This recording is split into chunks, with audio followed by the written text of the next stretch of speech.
When I was little, my foster parents would lock me up in a small storage room next to the kitchen every time they scolded me. The reasons for being scolded were always different. For not eating fast enough. A young sweating nervously as she eats from a bowl with a spoon. She looks distressed and panicked, struggling to eat quickly, with tears welling in her eyes. Because my sister got frustrated on her own, couldn't control her temper, and cried. The foster sister accuses while the female lead stands in the background, quiet and withdrawn, enduring the blame. Because I was better at studying than my brother. For such trivial reasons. I had to hold my breath in that narrow, pitch-dark storage room until my foster parents' anger subsided. But the reason my young self suffered wasn't because I was hungry or because the storage room was cold. The young girl sits alone inside the dark storage room, hugging herself with a solemn expression. She looks lost in thought, her eyes reflecting sadness and quiet endurance. A sliver of light cuts across the ground. Her wide eyes, filled with wonder and surprise as light shines down as a voice calls, Yun Jin. A boy opens the door to the storage room. He leans in, looking at the girl sitting on the cold floor with her knees pulled up and her arms hugging her legs. He extends his hand toward her with a gentle smile. The girl, sitting in the corner, looks up at the boy in surprise as the boy asks, "Were you here?" The girl tilts her head slightly upward, gazing at the light with wide, hopeful eyes. Their hands reaching for each other, and the girl's small hand slowly moving toward it. Next moment, the bright vision vanishes, leaving the girl alone in the dark room. The surrounding darkness contrasts with the faint light entering from the open door. Just the fact that there wasn't a single person in this world who was on my side, who believed in me. That was what hurt me the most. A new sunny day, a staff member bows deeply, sweating nervously as he apologizes. "I'm sorry, Director." The staff member continues, bowing lower in regret. He admits, "Our staff made a mistake. There's no stunt actor available." The director, wearing a cap and plaid shirt, reacts with frustration, sighing loudly. "Huh." The director frowns, his hand pressed against his face in irritation. He says angrily, "Hey, do you think just saying sorry is enough? The actors and staff who gathered today had their entire schedule messed up. Can you take responsibility for all of that?" The director's voice grows sharper as he shouts, "How are you planning to make up for this?" Two women happen to walk by and see the commotion. A woman with long hair partly covering her eyes, her expression calm, yet serious. She stays quiet, observing the heated situation. She finally speaks up, "Just a moment." Both the director and the apologetic staff turn toward her in surprise. The woman steps forward confidently. She wears a stylish blouse and slacks, holding a folder in her hand. Her commanding presence makes people take notice. She introduces herself firmly. "I'm Yun Jin, the team leader of Haesung Entertainment Management." The director looks at her in recognition and says, "Ah, from the lead actors agency?" Yun Jin glances down at her folder while replying with confidence, "Yes." Yun Jin speaks confidently. "If it's all right, we have a stunt team from Haesung that can step in immediately. They are all specialists capable of horseback riding scenes. You can check the details in this portfolio. I've already contacted them to depart from Seoul right away." Yun Jin smiles warmly, exuding professionalism and assurance. She continues, "The shoot can't proceed as scheduled from the afternoon. So don't worry and go ahead with your lunch." The relieved staff member and director reply gratefully. The director says, "Then, we'll leave it in your hands." The staff member adds excitedly, "Thank you. Thank you so much." Yun Jin and her colleague walk side by side while the colleague exclaims proudly, "Respect." "Our team, Leader Che," as she raises her thumb enthusiastically while holding a stack of papers, cheering loudly. Inside a building hallway, Yun Jin walks alongside her colleague, Haeyun. Haeyun gushes, "If I were that staff member earlier, I would have bowed on the spot." Yun Jin calmly replies, "Haeyun, you're overreacting again." Haeyun reacts dramatically, her face shocked and voice loud. "What are you talking about?" The hawk-eyed talent scout who discovers top actors before they become famous. Every script she selects is a guaranteed hit. Haeyun excitedly adds more praise. There's even a blood alliance of people who swear they'll follow team leader Yun Jin to any agency if she ever switches jobs. Yun Jin interrupts, placing a hand on Haeyun's shoulder and saying, All right, enough. Stop it. Che smiles softly, her expression both amused and slightly resigned to Yun's comment. You're just brushing it off again, aren't you? A phone screen lights up with an incoming call. The caller ID shows Jun Appa. Yun Jin looks down at her phone silently, her lips pressed together as if debating whether to answer. Yun Jin speaks calmly. Hey Yun, I need to take a call. Go ahead inside first. Hey Yun teases her with wide eyes and a playful tone. Don't tell me it's your boyfriend? Yun Jin replies flatly, unimpressed. What are you saying? Yun Jin answers the call while standing in front of large windows. The sunset glows warmly behind her, painting the scene golden. She asks, what is it? The voice on the other end yells, hey, why did you take so long to answer? Yun Jin asks on the phone, why did you call? Jun replies bluntly, I'm drunk. Come pick me up. She responds, I'm still at work. He sneers in return, work? My ass. You're just a lackey for celebrities. You can't even give me a simple ride? Do you know how much my parents poured into you? She thinks Yun Jin, the competent one. Yun Jin, the capable one. But none of that meant anything in that house. When I was too young to remember, I was adopted into this family.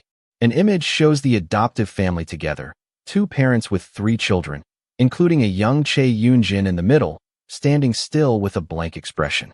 My adoptive father was a businessman who valued noblesse oblige. He believed adoption was a moral duty for capitalists and even personally adopted an orphan.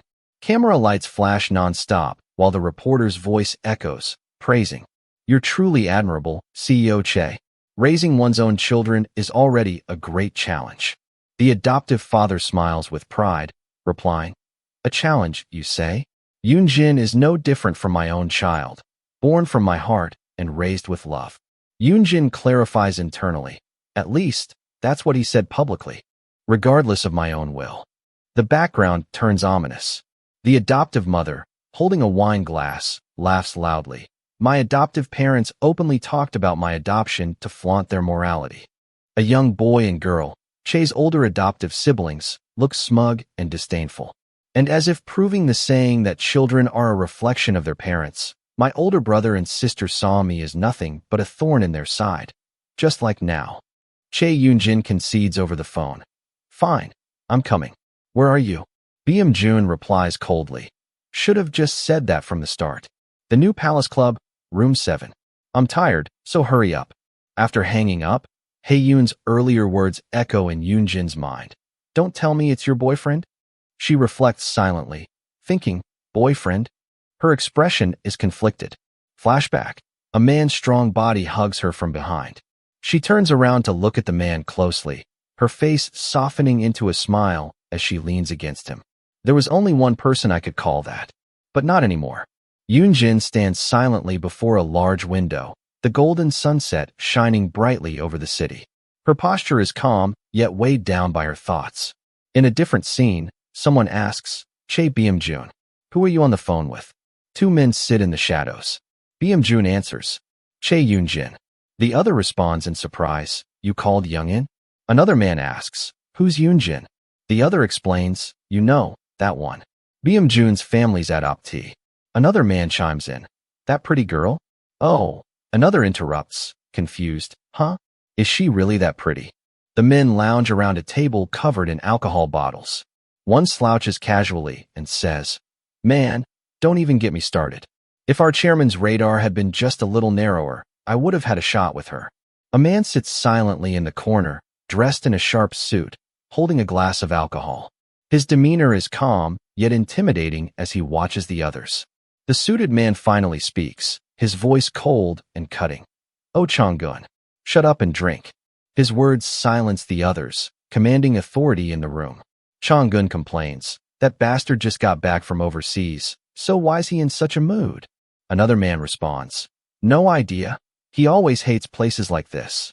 The outside view shows a tall building lit up against the night sky, the city glowing with lights all around. Yun Jin walks alone down a hallway, her steps steady and determined. She stops in front of a door labeled 7. She glances at it and thinks, room 7. Yun Jin knocks on the door, standing patiently outside room 7. The door opens slightly, and Yun Jin peers in with a gentle look, calling softly, Jun Appa. Inside, one of Jun's friends, Gun, greets her with a big grin, exclaiming, Yun Jin, you came to pick up Jun. Yun Jin thinks to herself, of all my brother's friends, it had to be the worst one. She politely says, hello? Where's Jun Appa? Gun stands up, towering over her with a grin. He replies, bathroom, he'll be back soon. The man leans closer with a creepy smile, his eyes glinting maliciously. He says, our Yun Jin must be bored. How about a drink with me while you wait for Jun? Yun Jin declines, no, I brought my car. The man insists, you can just call a driver. Or we can ride together in my car. The man grabs Yun Jin's hand tightly, smirking as he says, you know it's rude to be too standoffish, right? Yun Jin lowers her gaze, clearly displeased, and mutters to herself, seriously, this day feels way too long. Suddenly, another hand forcefully intervenes, prying the man's grip off Yun Jin's wrist. Gun yells out in pain, ouch, ouch, as his wrist is twisted back. He shouts in shock, why are you doing this all of a sudden? Cha Sung-hyuk. Yun Jin looks up, startled, her expression softening in surprise. She whispers, Sung-hyuk Sunbae? Sung-hyuk stands there, composed and serious, his grip still firm as he protects Yun Jin. Her inner thoughts reveal, it was our first reunion in 3 years. Sung-hyuk looks back at her, his eyes sharp yet unreadable. Yun Jin stares at him in awe, her cheeks slightly flushed. With an ex-lover I could never forget. Flashback to 3 years earlier, the air heavy with finality. Yun Jin says, let's stop seeing each other. Outside in a sunlit park, Yun Jin stands with her back turned, wind brushing through her hair. She faces Sung-hyuk, who stands a short distance away, looking at her in shock. His face filled with disbelief and hurt, as the reality of her words sinks in. I couldn't ask Chae Yun Jin for the reason, nor could I hold on to her. It was only after hearing those words that I finally understood. To Chae Yun Jin, Cha Sung-hyuk meant nothing at all. Chae Yun Jin's eye shows a determined, yet sorrowful look. Sung-hyuk, tight with restrained emotion, replies, fine, do as you wish. Inside a first-class airplane cabin, a man sits in a private seat as an announcement plays. Ladies and gentlemen, thank you for choosing Only One Airlines today. Our flight will shortly arrive at Incheon International Airport. The man lifts his sleep mask, revealing his sharp eyes and composed face. Sung-hyuk walks confidently out of the airport, dressed in a long overcoat over a suit, pulling a suitcase behind him. Someone greets him formally, saying, Director. A man in a black suit, Manager Nam, waits respectfully beside a car. Sung-hyuk greets, Manager Nam. The car drives off under a sky tinged with sunset. It's been nearly 3 years since your return, hasn't it? Inside the car, Manager Nam speaks while driving, glancing back slightly. 3 years ago, when you suddenly announced you were leaving for Los Angeles, everyone was so shocked. Sung-hyuk responds calmly, really? Manager Nam replies, of course. Even the chairman seemed quietly curious about it. By any chance, was there something going on? Sung-hyuk answers, no, nothing at all. His phone screen lights up, showing an incoming call.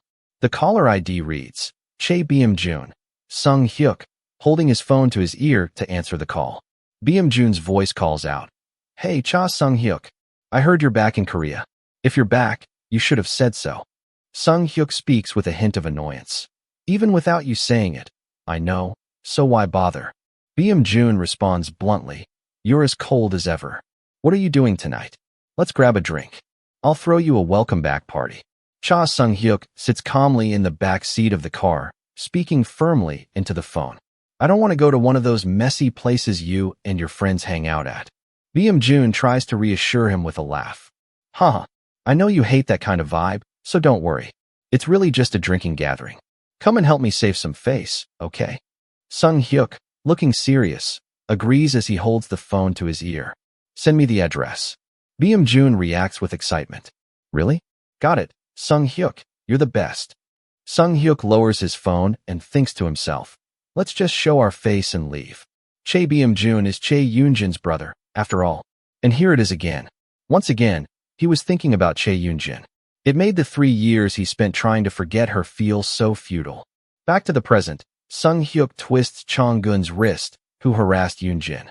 He yells, ouch. Why did you do that all of a sudden, Cha Sung-hyuk? Yun Jin stands nearby, watching tensely. With a sharp motion, Sung-hyuk forcefully releases Chong-gun's hand, leaving him wincing in pain. Chong-gun stumbles forward, with a pained expression, muttering, ugh, is that guy drunk or something? Behind him, Yun Jin watches silently, her expression calm but alert. Now it is just Yun Jin and Sung-hyuk. The two face each other in silence, the light spilling from the doorway between them. Sung-hyuk breaks the silence, saying, it's been a while. Yun Jin smiles faintly and replies, it's been a while, senior. When did you return to Korea? He asks, do you know where I went? She answers, I heard from my brother. He looks directly at her, a subtle smile on his face, and says, you couldn't help but find out, even if you didn't particularly want to know. Meanwhile, Jun stumbles, covering his face with his hand. He groans, ugh, I drank too quickly. The drunken man looks dazed, pointing clumsily at the woman. Huh, Yun Jin. She replies calmly, I'm here to pick you up, brother. She supports her staggering brother, draping his arm over her shoulders. Well then, I'll head home first. Sung-hyuk stands nearby, watching them quietly. Yun Jin leads her brother down the hallway, supporting his weight as he leans on her. She says firmly, walk properly.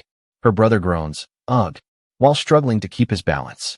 The next day, Yun Jin sits on a couch, her eyes wide with shock. She says, a matchmaking meeting. For me. Yun Jin's adoptive mother, Gwak Jae-gi, calmly sips her tea. She responds with a composed tone, yes.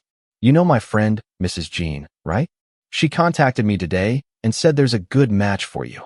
Yun Jin looks unsettled, her thoughts racing. She reflects internally. The person who only ever cared about matches for my brother and sister. Why suddenly now? A voice exclaims, Oh Chong-gun chose you. Yun Jin's eyes widen in shock, capturing the gravity of the situation. Aram, Yun Jin's adoptive sister, leans forward with enthusiasm. She says, he even begged the matchmaker repeatedly, saying he wanted a matchmaking meeting with Yun Jin. This is great, Yun Jin. Chong-gun Appa is totally beyond what you could ever hope for. Don't you know his family's company, Somyeon Construction, is ranked among Korea's top 20 construction firms? His reputation with women might be a bit nasty, but still. Yun Jin reflects. My sister has always been like this since childhood. She disdained me out of an inexplicable inferiority complex, tried to undermine and take away what I had. Her sister smiles slyly, like a snake. How ironic. There hasn't been a single thing I've had that's more valuable than hers.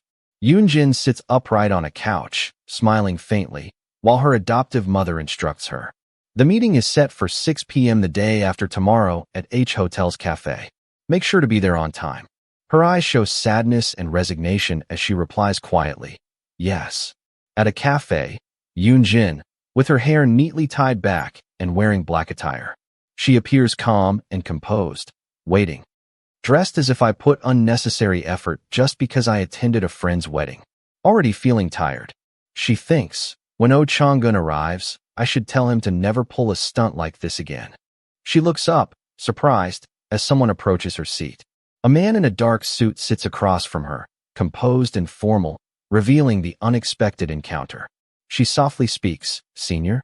Sung-hyuk looks down calmly, adjusting his tie with a composed expression, staying silent as he prepares to speak. Oh Chong-gun isn't coming. She looks shocked, as he informs her. She responds in disbelief, what?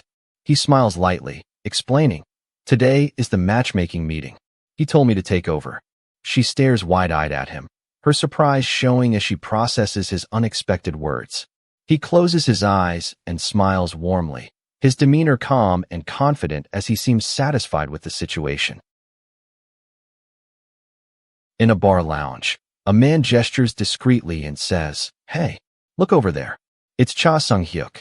Not far away, Cha Sung-hyuk stands with arms crossed in a sharp suit, his expression cold as he leans casually against the wall. Another person whispers in surprise, Cha Sung-hyuk, the second son of SL Group. Wasn't he transferred to the U.S. branch because he fell out of favor with Chairman Cha? Another voice answers, I heard he went there to take business courses. The men continue, should we go talk to him? The other chuckles and advises, don't do it. Huh. Sung Hyuk starts walking toward a door. A colleague calls after him. Sung Hyuk, where are you going? He replies curtly, the terrace. His inner thought follows, feels like a zoo here. Two men gossip at a table, one sneering with irritation. It's supposed to be a gathering to celebrate his return, but he acts like royalty. The other smirks knowingly and adds, you only ever badmouth Sung Hyuk when he's not around. A heated outburst erupts.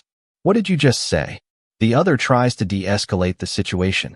Hey, calm down. Take it easy. Another man asks, oh right. Ochang-gun you.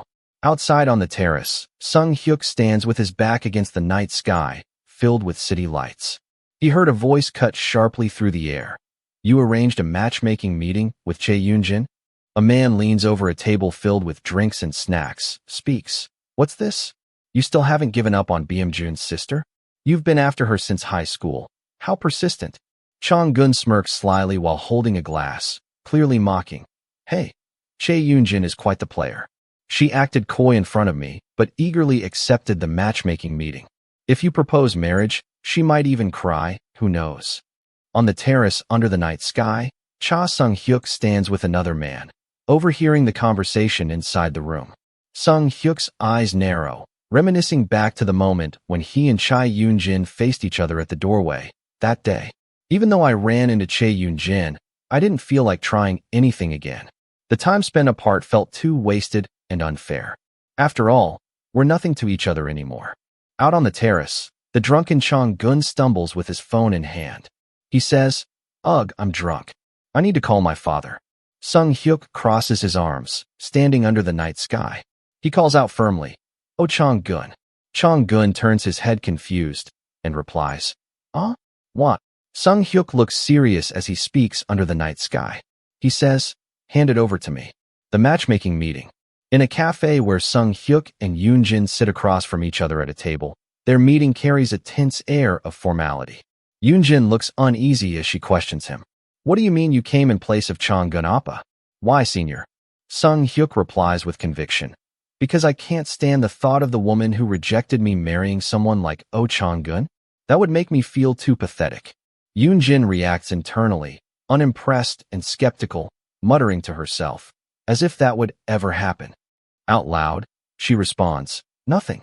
Sung-hyuk's comments, that's good to hear. Then, will you marry me? Yun Jin looks stunned, staring at him with disbelief as she addresses him. Senior, what's gotten into you? Sung-hyuk continues without faltering. If you're going to get married, just do it with me. Not with someone like Oh Chang-gun, who's so messy. Yun Jin protests, don't say ridiculous things. He pushes further. What's so ridiculous about it? Who else knows each other as well as we do? It's not common to know even the matchmaking partner's bedroom preferences. We've been together for a long time, haven't we? We know each other well. I thought I was quite satisfying. She looks down slightly, her lips parting as she addresses him. Senior. Her expression hardens, her voice sharp with irritation. Please shut up for a moment. Sung-hyuk sits silently, looking at her, showing a calm but surprised expression. Then a small smile crept on his lips, thinking, now this feels more like Yun Jin. She continues, with her words cutting through the tension. If you get bored, I'll divorce you. You know I get bored easily. Are you that curious about how long it'll take for you to bore me? He replies nonchalantly, yeah. 3 years ago, I didn't get the chance to find out because you dumped me without warning. Her inner thoughts struggle to make sense of his behavior. Definitely crazy. Why is he acting like this now?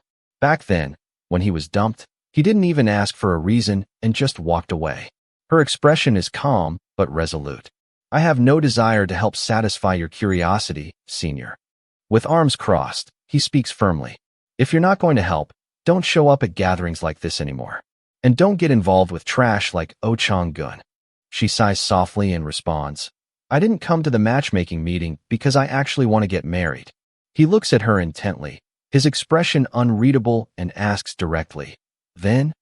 Her eyes show her hesitation, thinking, then? Should I expose? Right here and now. The scene shifts to a dark room with a door slightly ajar. A young girl eats while struggling, tears in her eyes, with marks of mistreatment visible. Her thought continues, exactly how I'm being treated at home. The scene returns to the present. She answers bluntly. Just because I'm bored. Unbothered by what she says, he replies, fine, I'll entertain you, so don't do anything pointless again. Yun Jin looks surprised as she processes the words he says, while he looks at her cheekily. He stands up from his seat, preparing to leave. I should get going now. I'd like to have dinner with you, but I already have prior plans. She sits calmly, her tone firm, and responds, I never asked you to have dinner with me. He smiles faintly, brushing off her coldness. Because I want to. Why does it matter? It's still my old number. Call me. She replies in frustration. Who keeps their ex-boyfriend's number for over 3 years? He responds calmly. I still have my ex-girlfriend's number. She mutters. You're weird, senior. He turns back with a faint smirk and admits. I know. I'm strange. He starts walking away, while she sits still at the table, watching him leave with a thoughtful expression. What on earth? After some time, she arrives home. She leans against the wall outside, lifting her leg to take off her shoes, visibly tired after the long day. She wonders deep in thought. Was it really so terrible that the matchmaking partner was Oh Chang-gun? I can't choose a marriage partner while factoring in my polished ex-boyfriend's dignity and prestige. Her thought is interrupted when someone suddenly asks, how was the matchmaking meeting? Her sister, Aram, wearing a facial mask, smiles on the couch, asks, did you decide to get married? She replies, sister. You were home, huh? Her sister rushes over, while she presses for answers. Never mind that. Never mind that. Quickly, tell me about the matchmaking meeting. Standing face to face, her younger sister leans in eagerly and asks, did Oh Chang-gun really propose marriage? Yun Jin looks off to the side, lost in thought, and quietly replies, yeah, he did propose marriage. At the same time, she thought to herself, but it was Cha Sung-hyuk. Her sister reacts in shock, covering her mouth with her hand, eyes wide. She exclaims, really? Yun Jin looks uncertain and asks, should I? Is it okay if I do? Her sister smiles sarcastically as she responds, of course, you can, seriously. These days, who even cares about sibling order when getting married? Even the matchmaking meeting, involving someone who is essentially a stranger, couldn't escape interference. You two really suit each other. Yun Jin lowers her gaze, reflecting inwardly. My sister is so blatant about it. She steps forward, announcing her exit from the conversation, and says, I'll go upstairs. Her inner thoughts add, well, it's not like I expected much anyway. I wasn't hoping for anything to begin with. Yun Jin walks up the stairs while her sister remains standing downstairs, arms crossed, watching. She frowns slightly, puzzled by her own feelings. She asks herself, why doesn't it feel as awful as I thought it would? Liquor bottles lined up neatly on wooden shelves. Sung-hyuk enters through a doorway and is greeted warmly by a staff member. At the bar, Jun waves energetically with excitement. Hey, Cha Sung-hyuk. Over here. Why are you so late? Do you think you're the main star? Sung-hyuk stands casually and replies, I wasn't planning to come, just dropped by for a bit. How many welcome parties does one person need? Sung-hyuk looks serious as Oh Chang-gun calls out to him directly. Hey, Cha Sung-hyuk, did the matchmaking meeting go well? As he stares at Sung-hyuk intently, while Sung-hyuk smirks slightly, giving a confident answer. Yeah. Oh Chang-gun mockingly says, yeah right. You got the boot, didn't you? That matchmaker, Jean Yeosa or whatever her name is, said Yun Jin's side wasn't feeling it. Jun suddenly spits out his drink in shock as he stands up in disbelief, pointing in confusion. Wait, what are you even talking about? Sung-hyuk went on a blind date with Chae Yun Jin. Chang Jiam points accusingly at Sung-hyuk and shouts, yes, this bastard, Cha Sung-hyuk. What a total scumbag. Do you know how hard I worked to set up that blind date? I practically begged my aunt, who I can't stand, by the way, and this jerk just swooped in and stole it from me. Sung-hyuk calmly replies, unbelievable.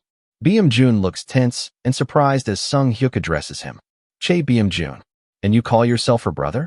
How could you just stand by and watch a dirtbag like him sniff around your sister? Chang-gun explodes in rage, grabbing at Sung-hyuk and shouts, what the hell did you just say? Jun rushes to intervene. Hey, what is wrong with you people? Seriously? Chang-gun smirks menacingly, mocking Sung-hyuk as he sneers. So even the great Cha Sung-hyuk isn't all that, huh? gets turned down by an adopted kid. Try die yourself, man. Sung Hyuk insults harshly, saying, that illegitimate kid is way out of your league. His expression full of disdain. Chong-gun grabs Sung Hyuk by the collar aggressively, shouting, you son of a... swinging a punch towards Sung Hyuk. Sung Hyuk stays calm, looking down at Chong-gun coldly, waiting for the right time to counterattack. He grabs Chong-gun's wrist and swiftly overpowers Chong-gun, slamming the Chong-guns face down onto the countertop with a strong grip, shattering glass around them. Pinned against the ground, Chong-gun gasps in pain and fear, his cheek pressed against broken glass as Sung Hyuk holds him down. He gasps, while Sung Hyuk warns him coldly. I let it slide 'cause I didn't want to deal with you, but you're way out of line. Stay the hell away from Yun Jin. You fucking bastard. His anger is palpable, his tone low and threatening. Jun yells, hey, cut it out already. Why the hell are you guys fighting? Cha Sung Hyuk, trying to break up the violent scene. Jun's calling out his name, echoes with urgency, pulling his attention slightly. Sung Hyuk releases his grip, his hand pulling away from Chong-gun's neck. The tension lingers in the air as Chong-gun catches his breath. Chong-gun coughs violently, clutching his chest. Cough, cough. Sung Hyuk adjusts his own jacket calmly, showing no remorse for the encounter. Chong-gun was still crouching on the floor as his expression burns with frustration as he demands, what's with you all of a sudden? He continues bitterly, you never gave a damn about who I was seeing before. Wait, don't tell me, you got a thing for Yun Jin? Sung Hyuk's gaze sharpens as he abruptly turns away, his coat swaying with emotion. Over his shoulder, he states flatly, I can't stand you. His broad back facing the room as he prepares to exit. He delivers his final warning. Stay the hell away from any gathering I'm at. I never want to see your damn face again. Jun calls out, Sung Hyuk. Chong-gun's face twisting with humiliation and anger. Outside at night, under streetlights and a dark blue sky, Jun runs after Sung Hyuk. Slightly out of breath, he asks, why'd you do that back there? Oh, Chong-gun's always been a drama queen. It's nothing new. Sung Hyuk dismissively says, just scram, alright? Jun scratches his head sheepishly and replies, sure. On a quiet nighttime street lined with lampposts and railings, Sung Hyuk stands alone. The city stretches out before him under the night sky, only his solitary figure lingering in silence after the confrontation. The sun illuminates the entire sky as it starts to set closer to the horizon. Yun Jin finishes her phone calls as she steps inside the house. Looking at her phone, she thinks, ugh, my head hurts. Why do I feel so out of it these days? The reason was Sung Hyuk. He's been affecting her life lately. She walks down the hallway past a wall clock, her long hair swaying behind her as she grips her bag strap. I should just head upstairs and crash. A voice says, well, look who decided to show up. Her eye shows it widening slightly as someone greets her. She, caught off guard by his unexpected presence, stood dumbfounded.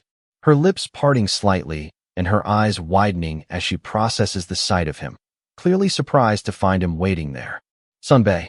Sung Hyuk sits calmly on the couch while the younger sister, Aram, beside him looks toward the doorway with a pointed expression. She prompts, aren't you going to say hello? Don't tell me you don't remember Sung Hyuk Appa. He was friends with Jun Appa back in high school. Aram turns to Sung Hyuk and says, and you Appa, seriously? You came back and didn't even bother to tell us? Even Jun didn't say a word to me either. Yun Jin tries to steady herself while she tells herself, deep breath. Calm down. He's probably here to see Jun anyway. Jun steps forward onto the wooden floor and states, of course, I remember. You two even went on a blind date together. Yun Jin's eyes widen as the information lands. Sung Hyuk lounges on the couch with composed posture. The atmosphere tightens as everyone looks toward Yun Jin. She looks uneasy as sweat trails down her cheek. Neither speaks at this moment, but tension hangs heavily between them. Shocked, Aram blurts, wait, what? Then repeats incredulously, a blind date. Aram's expression darkens into an intense, almost ominous smile. She leans forward slightly and demands, who went with who? Aram stands furiously in front of Sung Hyuk, her fists clenched as she shouts. She exclaims, what do you mean by saying you even went on a blind date? The brother explains the situation while the sister reacts angrily, raising her voice as she yells back furiously. So why did Sung-hyuk go? She confronts Sung-hyuk directly as she demands. What? Sung-hyuk? Why did you go to the blind date where Yun Jin was supposed to meet Chang-gun? Sung-hyuk stares at her coldly, his expression firm. Why do you want to know? What does this have to do with you? Aram freezes in silence, stunned by his response, her face blank with shock. Her expression changes into heartbreak as tears stream down her face. She stammers, Why? Why? Why are you saying it like that so coldly? I was just surprised. Her brother replies, Hey, don't overreact, Aram. The brother explains the situation more clearly. You know how dirty Oh Chang-gun's reputation with women is. Sung-hyuk was just looking out for you because you're my sister. A caricature of Chang-gun is shown with the text, Women crazy bastard. Aram responds doubtfully. She says, Is that so? Then pay attention to me too. I'm Jun's real sister, so it makes more sense for you to care about me more. What's the big deal about just being college seniors and juniors? Sung-hyuk cuts her off. Then why don't you go on a blind date with Oh Chang-gun too? Aram suddenly yells in exaggerated frustration. Am I crazy? Sung-hyuk interjects, pointing out her words. You heard that, right? She says it's crazy. Aram adds, the one who set up the blind date was our mom. Yun Jin feels relief as she quietly exhales. Seems like it passed without much issue, she announces. I'll head up first. She turns away as Sung-hyuk remains seated, looking calm. Aram calls after her. Hey, Yun Jin, just try hiding something like this again. The room looks quiet and dim. Yun Jin's small figure lies on the large bed. She closes her eyes, resting her head on the pillow. Why on earth does he keep showing up so unexpectedly? I was careless. I shouldn't have said a word to my sister about the blind date. Her memory takes her back, leaves scattered across patterned tiles. It was the same that day. That day, my sister's bullying was particularly severe. She reaches out to press a vending machine button. Her bruised cheek was clearly visible. I hated her so much, it felt like I could do anything if it meant getting under her skin. She stands alone in front of a vending machine, selecting a drink. I felt like I was completely isolated from the world. I was impulsive. Just then, Sung-hyuk was there. Sung-hyuk appears, reaching forward with his hand, his expression calm and observant under the sunlight. The scene shifts back to the present. Yun Jin lies on her bed at night, reflecting. She thinks, I didn't expect a relationship that started out of spite to go this deep. She lies quietly on her bed by the window, the night outside calm. The mood is somber and reflective. Her thought was interrupted by knocks on the door. She wonders, who is it? Yun Jin imagines the possible culprits at her door. She thinks of her sister as candidate 1, who wouldn't bother knocking, and her brother as candidate 2, who would likely just kick the door open. She wonders aloud, Mrs. Kim? The live-in housekeeper. She answers from outside the door, saying, yes, indicating the person could go inside her room. She continues to lie on the bed. Then she turns around abruptly, eyes widened in shock, realizing it isn't who she expected. Startled, Yun Jin quickly sits up on the bed, blurting out, who? Sung-hyuk appears standing above her, smiling softly in the dim light. Yun Jin looks up at him in surprise, her expression a mix of shock and disbelief. Sung-hyuk calmly asks, why are you so surprised? I came in because you told me to. Sung-hyuk sits casually on the edge of Yun Jin's bed while she remains lying down. She nervously explains, I didn't know that it was you, Sung-hyuk. Sung-hyuk frowns dramatically, accusing her. Does that mean you wouldn't have let me in if you knew? Why are you discriminating against people? No one knows I came up here, so you don't have to worry. Aram went to the kitchen because your mother called her. Jun is on the phone. Sung-hyuk sits on the bed near Yun Jin, who looks flustered. She responds, that's not the issue. Sung-hyuk continues speaking with sarcasm. Then should I have just announced it before coming up? That I was going to Yun Jin's room. Yun Jin looks visibly unamused. Sung-hyuk stands up and walks towards the desk. He looks at the desk and lands on a photo. He holds a photo frame with a picture of a smiling young girl and says, it's been more than 10 years since we first met. And only today am I finally seeing your room. Yun Jin sits quietly behind him, thinking to herself with a soft expression, because I wanted to keep our relationship a secret. Looking back on it now, that man seemed reckless at a glance. But he always went along with whatever I wanted, even if he didn't feel like it. In the end, even with our breakup. A close-up of the photograph shows the smiling little Yun Jin in braids and a ribbon dress. You were cute when you were little. She replies quietly, I know that I'm not cute anymore. Sung Hyuk smirks gently, glancing to the side, and says, now you're pretty. Yun Jin's eyes widen in surprise, her face softening as she looks at him in shock. She wonders to herself, why is he being so serious again? Then she speaks aloud. If you came to see my brother, just see him and go. Why did you come all the way here and do this? Sung Hyuk sets the picture frame down gently. He responds, when did I say I came to see BM Jun? Sung Hyuk turns slightly, his expression calm yet sincere, and admits, I came to see you. It's true that BM Jun told me to come over. But I came wondering if I'd get to see you. I wouldn't have come if you didn't live here. Yun Jin clenches her fist tightly against the blanket, her emotions conflicted. She rushed him. Hurry, go down quickly. At the doorway, Sung Hyuk looks back at her seriously and warns, from now on, check who it is before letting them in. Don't just let anyone come into your room.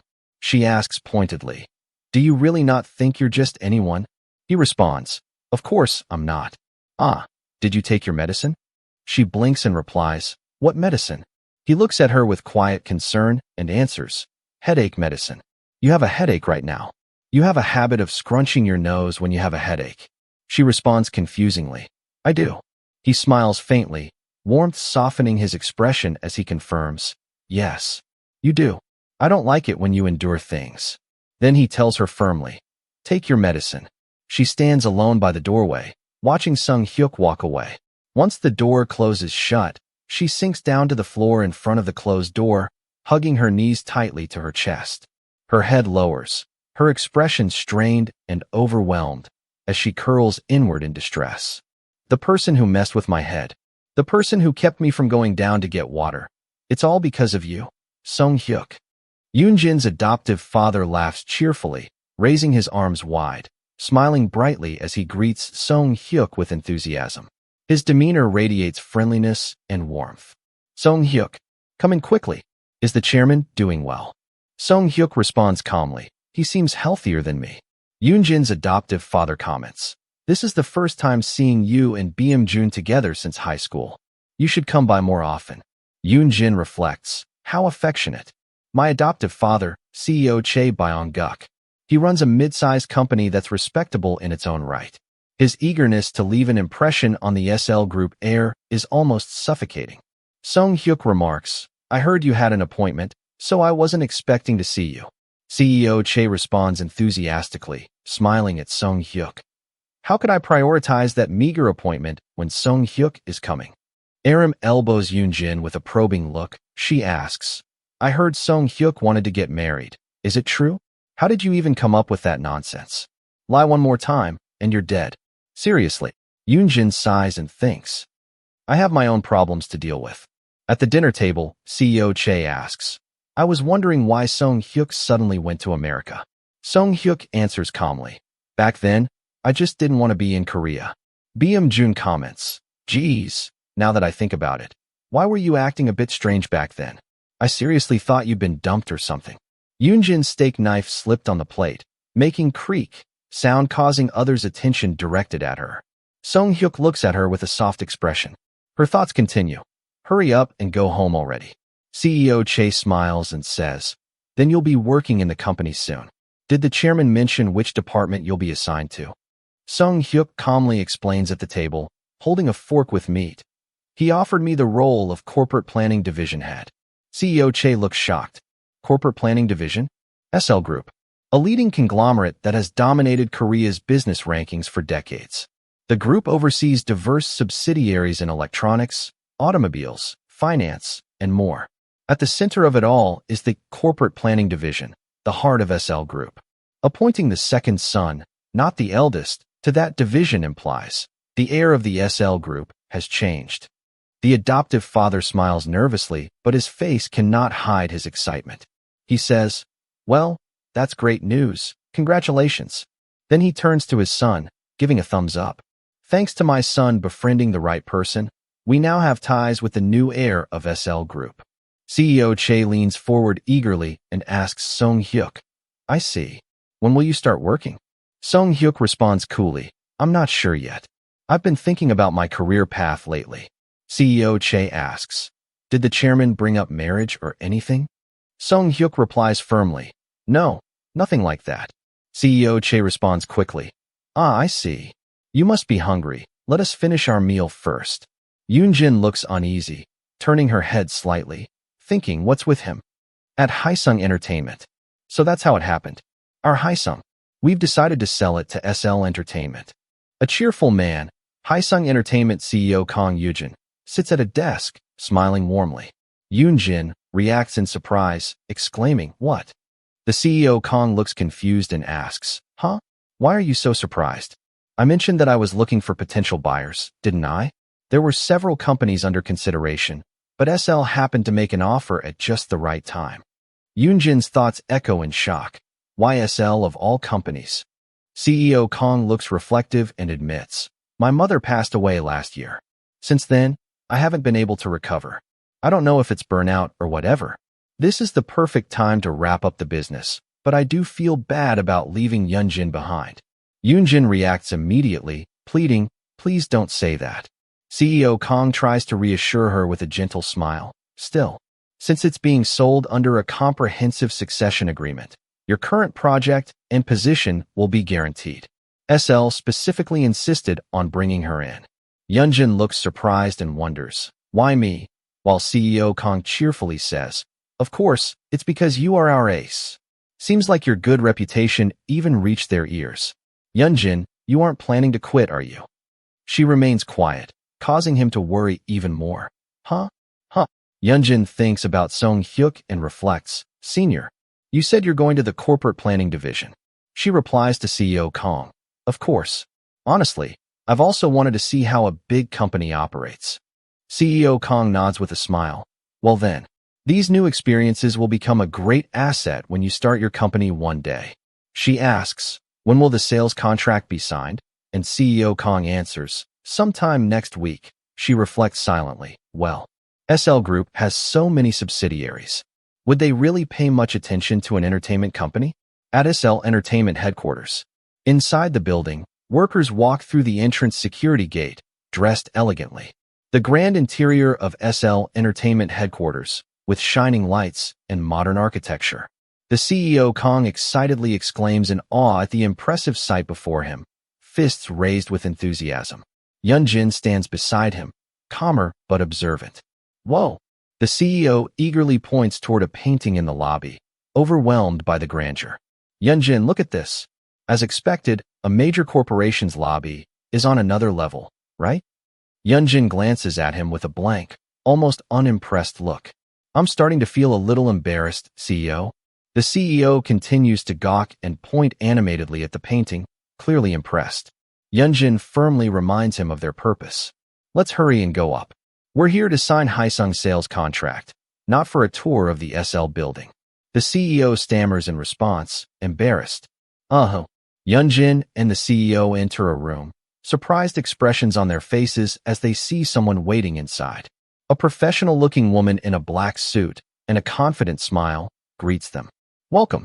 You must be CEO Kang Yujin and team leader Chai Yun Jin, correct? The chairman is expecting you. Yun Jin looks at a folder in her hands. It reads, SL Entertainment CEO, Huang Xianju. She thought, the representative's name is Huang Xianju.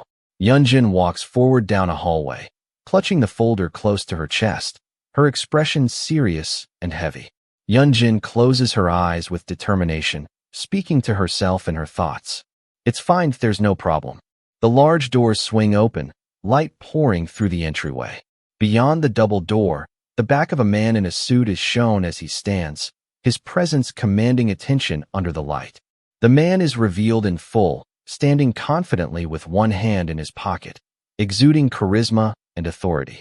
He smiles warmly, his expression calm, yet magnetic. CEO Kang reacts in surprise, saying, ah. CEO Kang nervously shakes hands with the man and blurts out, are you CEO Huang Xianju? While thinking, an actor?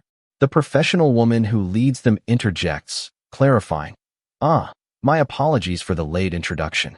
He's the newly appointed CEO. The man introduces himself directly to Yun Jin, offering his hand with a composed smile. He says, I'm Cha Sung-hyuk. Yun Jin, looking slightly startled, accepts the handshake.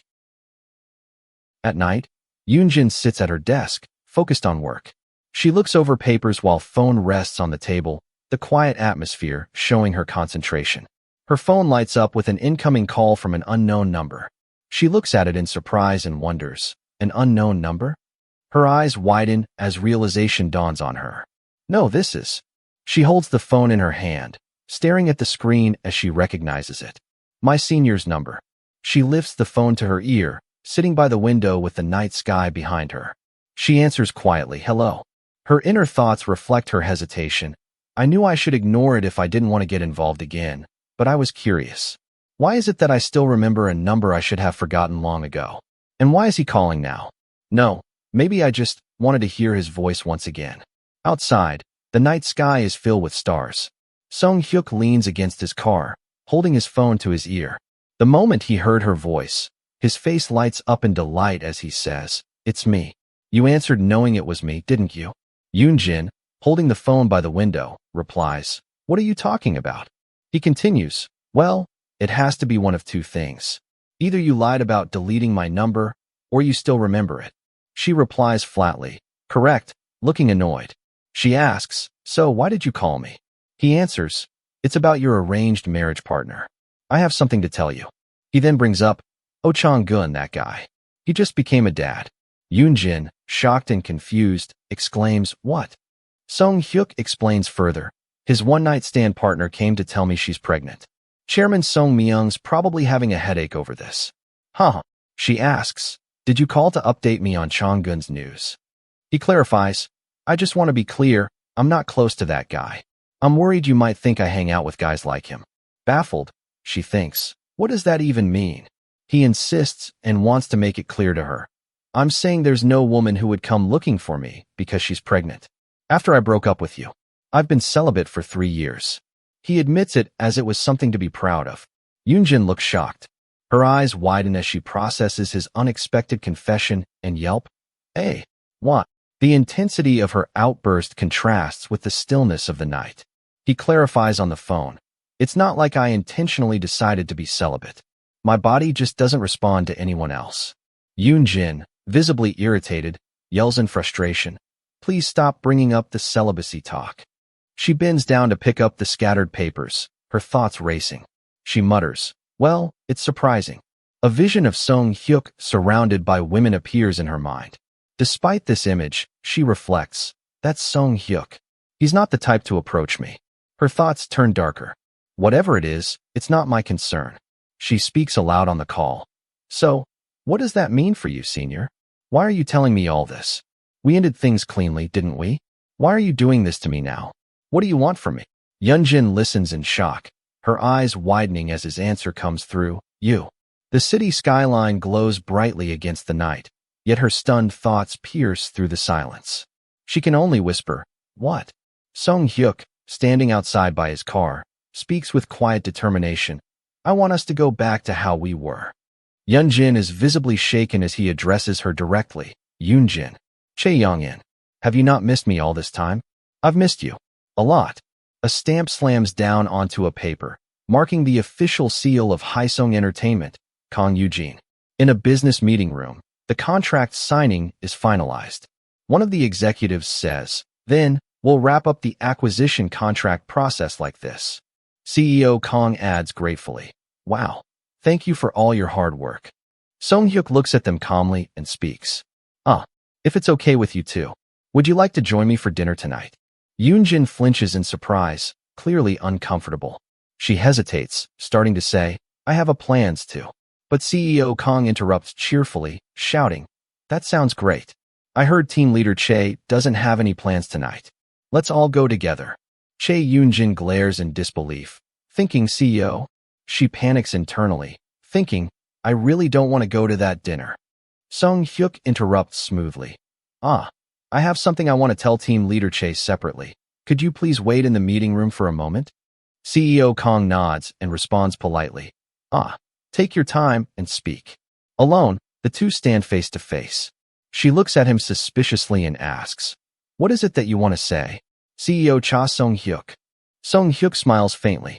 "There's nothing like that. I just sent him out because I thought you might have a lot to say to me." She bites her lip, her expression uneasy, and asks firmly, "Why did you come as the CEO of SL Entertainment? You said that you're going to the corporate planning division. Is this something you've done with the chairman's approval?" He looks calm, but with a serious expression. He admits, "I was going to go, but I changed my mind." She looks at him in shock, her eyes wide as she demands an explanation. "Why?" He stands with his arms crossed, smiling softly. He speaks warmly. "I wanted to see you every day." She looks surprised, her wide eyes showing shock and disbelief at his sudden confession. "Are you crazy?" While he casually replies, "Maybe that's true. Who told you to catch my eye? If it weren't for you, I would have gone to the corporate planning division." Yun Jin, taken aback, blurts out, "Are you blaming me now?" He responds, "Please separate business and personal matters." He leans back on the couch, composed, and adds, "Even though I couldn't, I believe you'll separate business and personal matters thoroughly."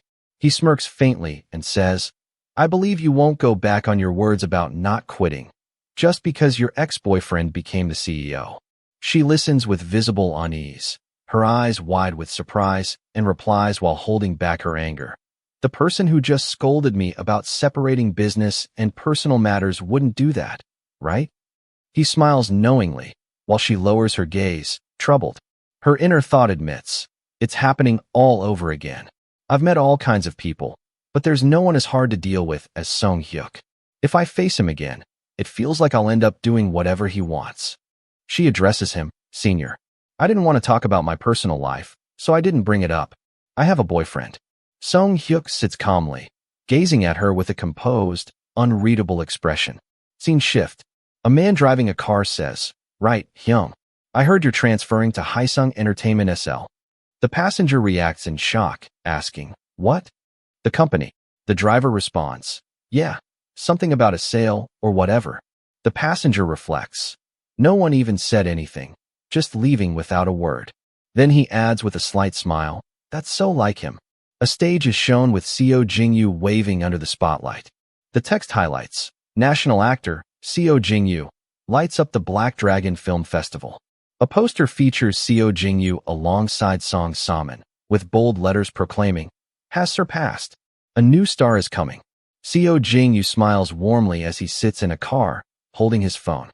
He looks happy as he directs his message, "I should probably get in touch with her soon." To Yun Jin.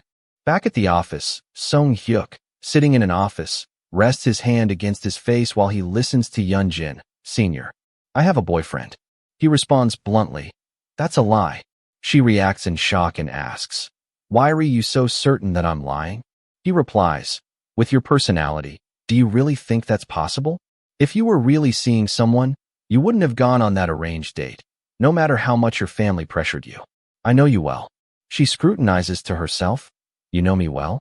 You don't even know why I broke up with you, do you?" Flashback of his mother, speaks in a chilling tone, "I hope you know this. Yun Jin's existence is the only flaw in Seog-hyuk."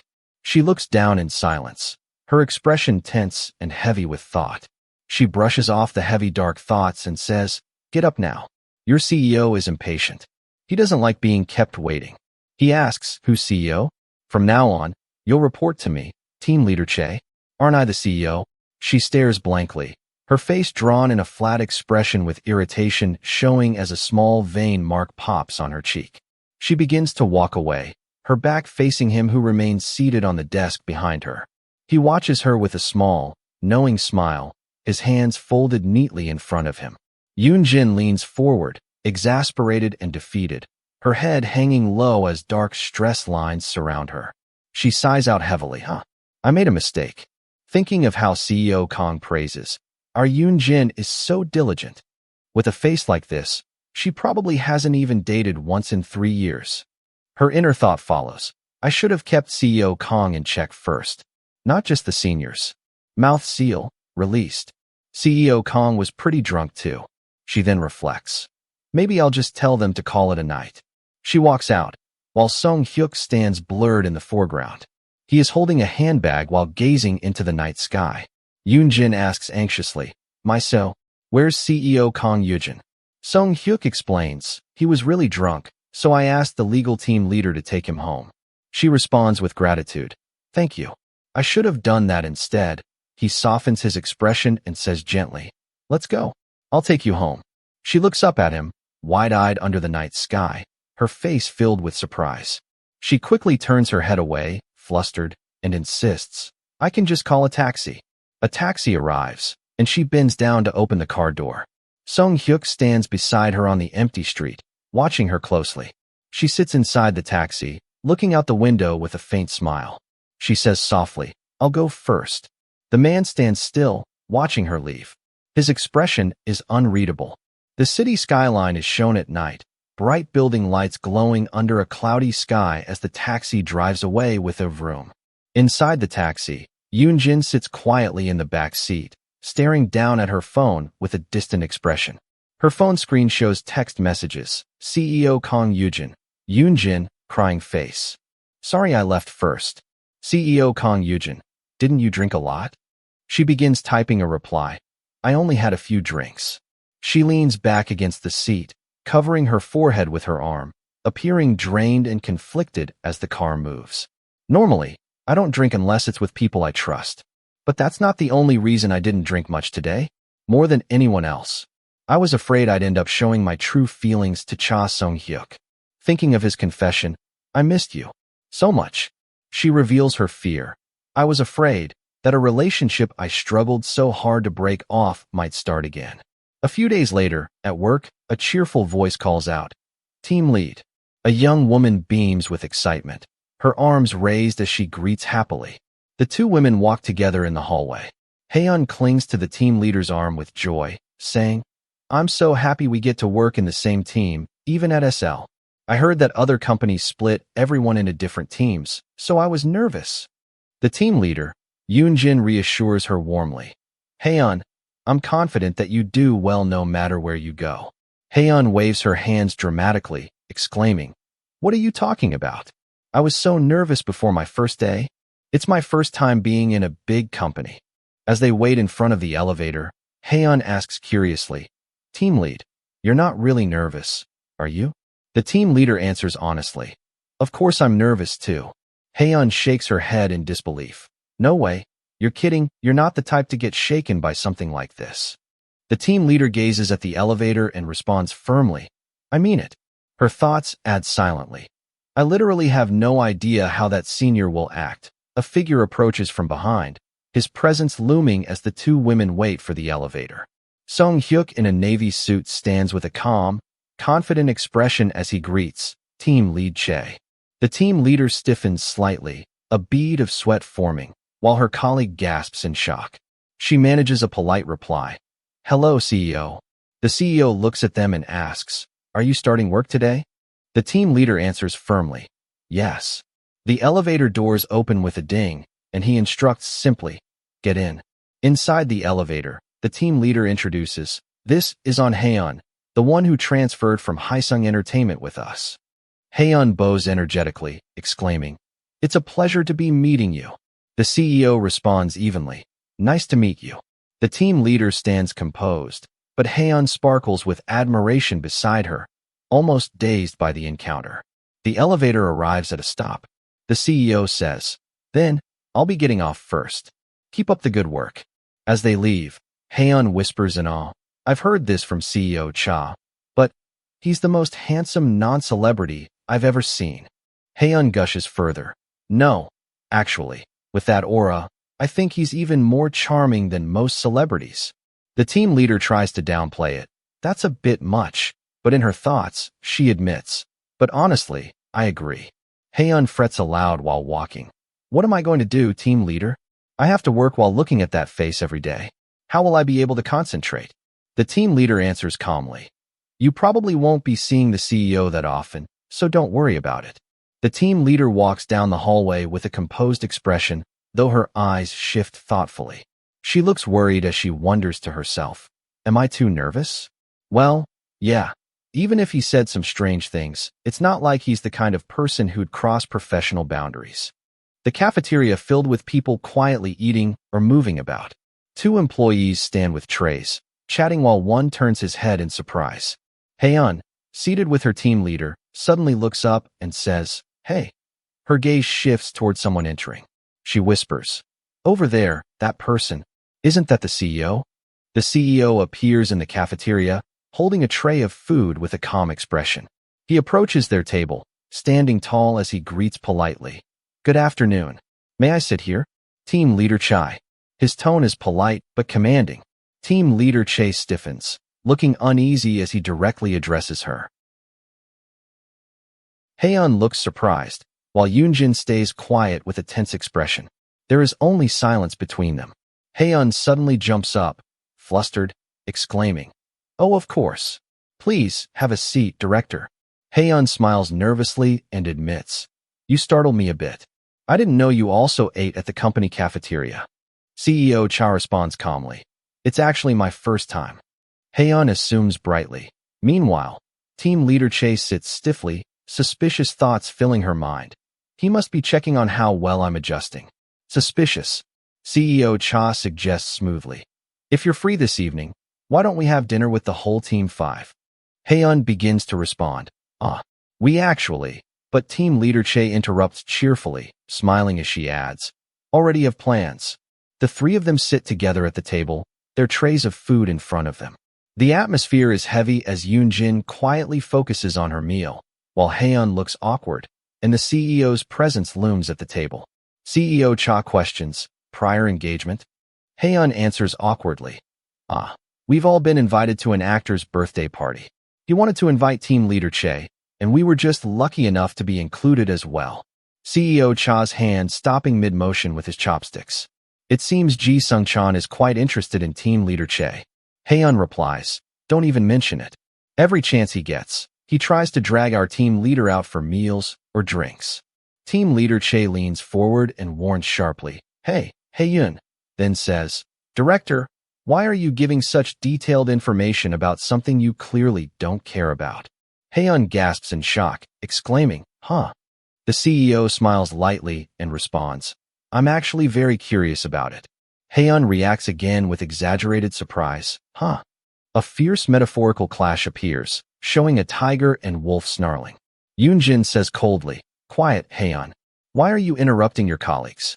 Aren't you eating, director?" CEO Cha replies flatly, "I'm eating just fine." Yun stammers nervously, well." Yun forces a nervous smile with teary eyes, looking like a scolded puppy. "Why are you doing this to me?" The scene shifts to a sleek bar counter, neatly arranged with drinks, glasses, and snacks, creating a modern and stylish atmosphere. Song Hyuk sits at the bar with a serious expression. He leans slightly forward, arms crossed, lost in thought. Someone asks, "Don't they have private rooms here?" A man in glasses enters with a displeased look. He complains, "What's with this noisy place?" The man raises his hand in greeting as Song Hyuk calls him, Yun Ji-song. The two sit across from each other at the bar. Ji-song questions, "Why didn't you go to our usual spot? Did the chairman cut off your tab because his son rejected the successor position?" Song Hyuk answers flatly, "Just because." Ji-song looks puzzled but brushes off. "Whatever, never mind that." Yun Jin, "When are you going to show her to me?" Song Hyuk reacts sharply, "Why are you acting all buddy-buddy out of nowhere?"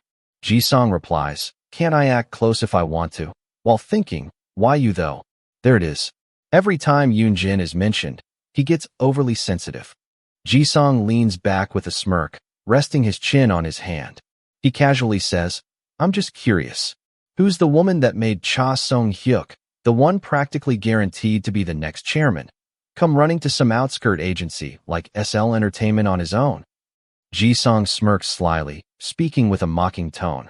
"Why'd you lie low for 3 whole years if you were going to act like this? Should have begged and pleaded that you couldn't forget her." Song Hyuk responds calmly, but with weight in his tone, "I am regretting it." Ji-song raises an eyebrow in surprise. Song Hyuk looks down with a faint, determined smile and declares, "That's why I'm not letting her go this time." Ji-song pulls back with a disgusted expression and mutters, "How clingy. Ugh, that's your problem. Yun Jin might not even like you back." Song Hyuk, with confidence, counters, What kind of woman wouldn't like me? Ji-sung mutters in irritation. You're seriously the worst. In the next life, I'll be born a woman, so I can laugh at you and say you're nothing special. Song-hyuk replies firmly. Go ahead and do your best. He grips a glass tightly as he reflects. What kind of woman wouldn't like me, he says. She scoffed like that, but the truth is, not once in all the time I spent with Yun Jin did I ever hear her say she liked me. Yun Jin kept me by her side as a lover, but still drew a line with formal speech and the title Sunbae. Song-hyuk takes a sip from his glass, thinking to himself, maybe that's why I was so thirsty for more. Song-hyuk's expression hardens as he suddenly looks determined, tension visible in his eyes and lips. Yoon Ji-sung looks startled, sweat forming as he asks, What's wrong? Song-hyuk abruptly declares, Let's get up now. Ji-sung protests in confusion. Huh? I just got here though. Ji-sung calls out in surprise as Song-hyuk leaves quickly. Hey, cha Song-hyuk. Song-hyuk walks away briskly, his serious expression showing urgency. Outside, Haeun helps team leader Chae walk, supporting her by the shoulders as she calls out in alarm. Team leader. Haeun supports team leader, who looks unsteady and flushed, urging her in distress. Please snap out of it. Haeun panics internally, overwhelmed by the situation. She thinks, oh no, what do I do? Haeun thinks of Ji-sung-chan mischievously encouraging team leader Chae to drink excessively. She angrily thinks, Ji-sung-chan, that damn bastard. Trying to get our team leader drunk just to make a move on her. Team leader, let's just walk to the restroom together. Cha Song-hyuk steps forward, his shoe hitting the ground firmly. Haeun, surprised, responds, Huh? What's going on here? She bursts out in shock as she recognizes someone. President. Song-hyuk approaches with a firm and serious expression, tension in the atmosphere. He questions Haeun. Why did she drink so much? It's not even her birthday. Haeun explains nervously. She kept losing in the game, so she had to drink as a penalty. Song-hyuk decisively says, I'll take her with me. Haeun, wide-eyed and startled, responds, Huh? Haeun holds onto team leader tightly while staring suspiciously at the president. She asks cautiously, Why would you do that, sir? He asks, Your name? Haeun answers, On Haeun. He adds, We even talked in the elevator. Haeun felt even more suspicious. Song-hyuk stands composed before the two women.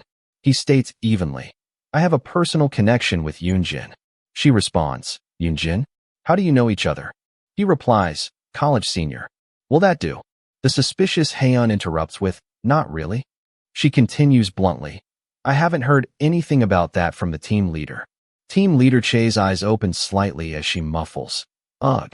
Haeun asks gently, Should I take you home? Or the CEO said he would. What would you prefer?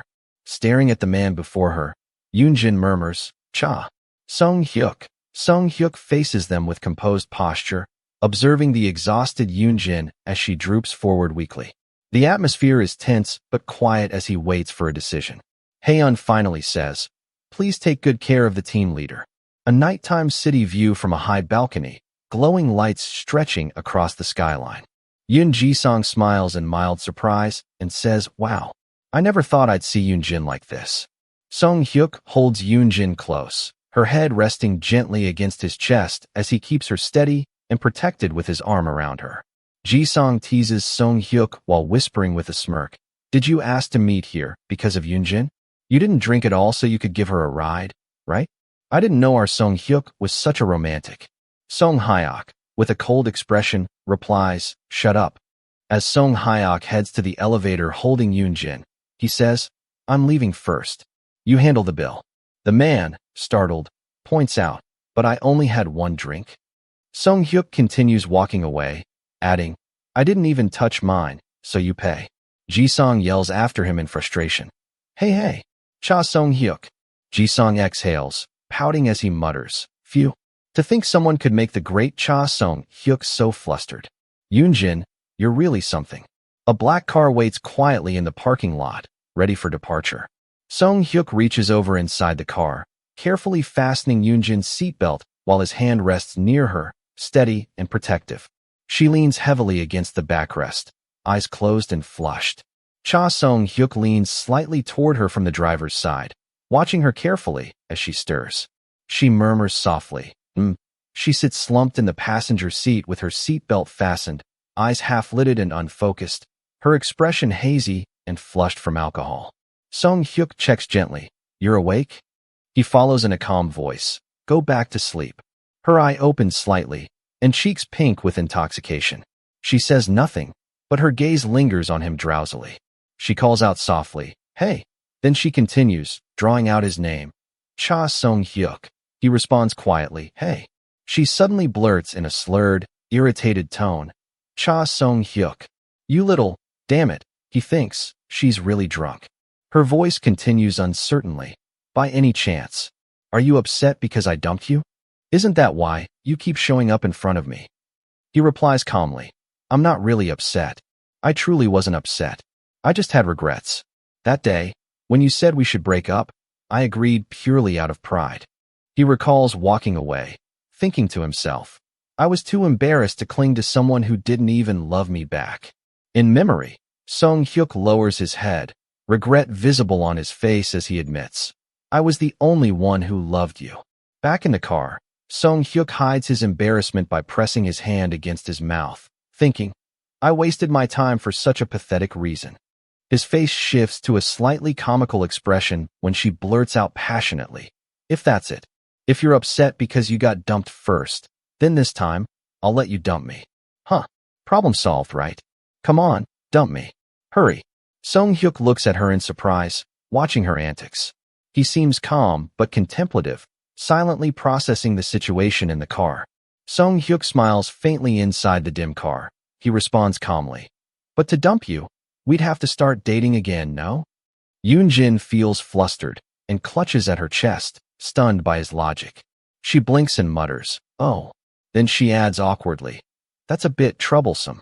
Song-hyuk resting his fingers lightly against his chin, the corner of his mouth lifting in quiet amusement. He laughs, Take back what I said about you not being cute when you were little. You were cute back then, and you're still cute now." He reaches over and gently knocks her forehead and coaxes, "Just sleep until we get home." He looks back at her with a fond expression.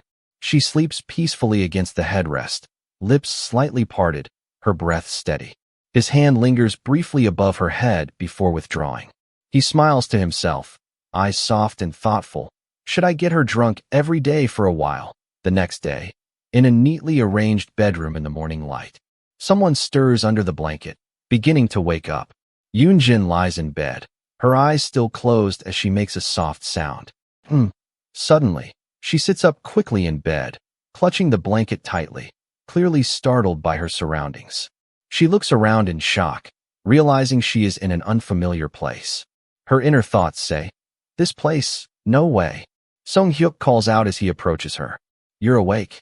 He appears, casually walking with a towel around his neck, bared sculpted chest, and abs chest, holding a water bottle. He greets her with a gentle smile, looking relaxed. "Good morning."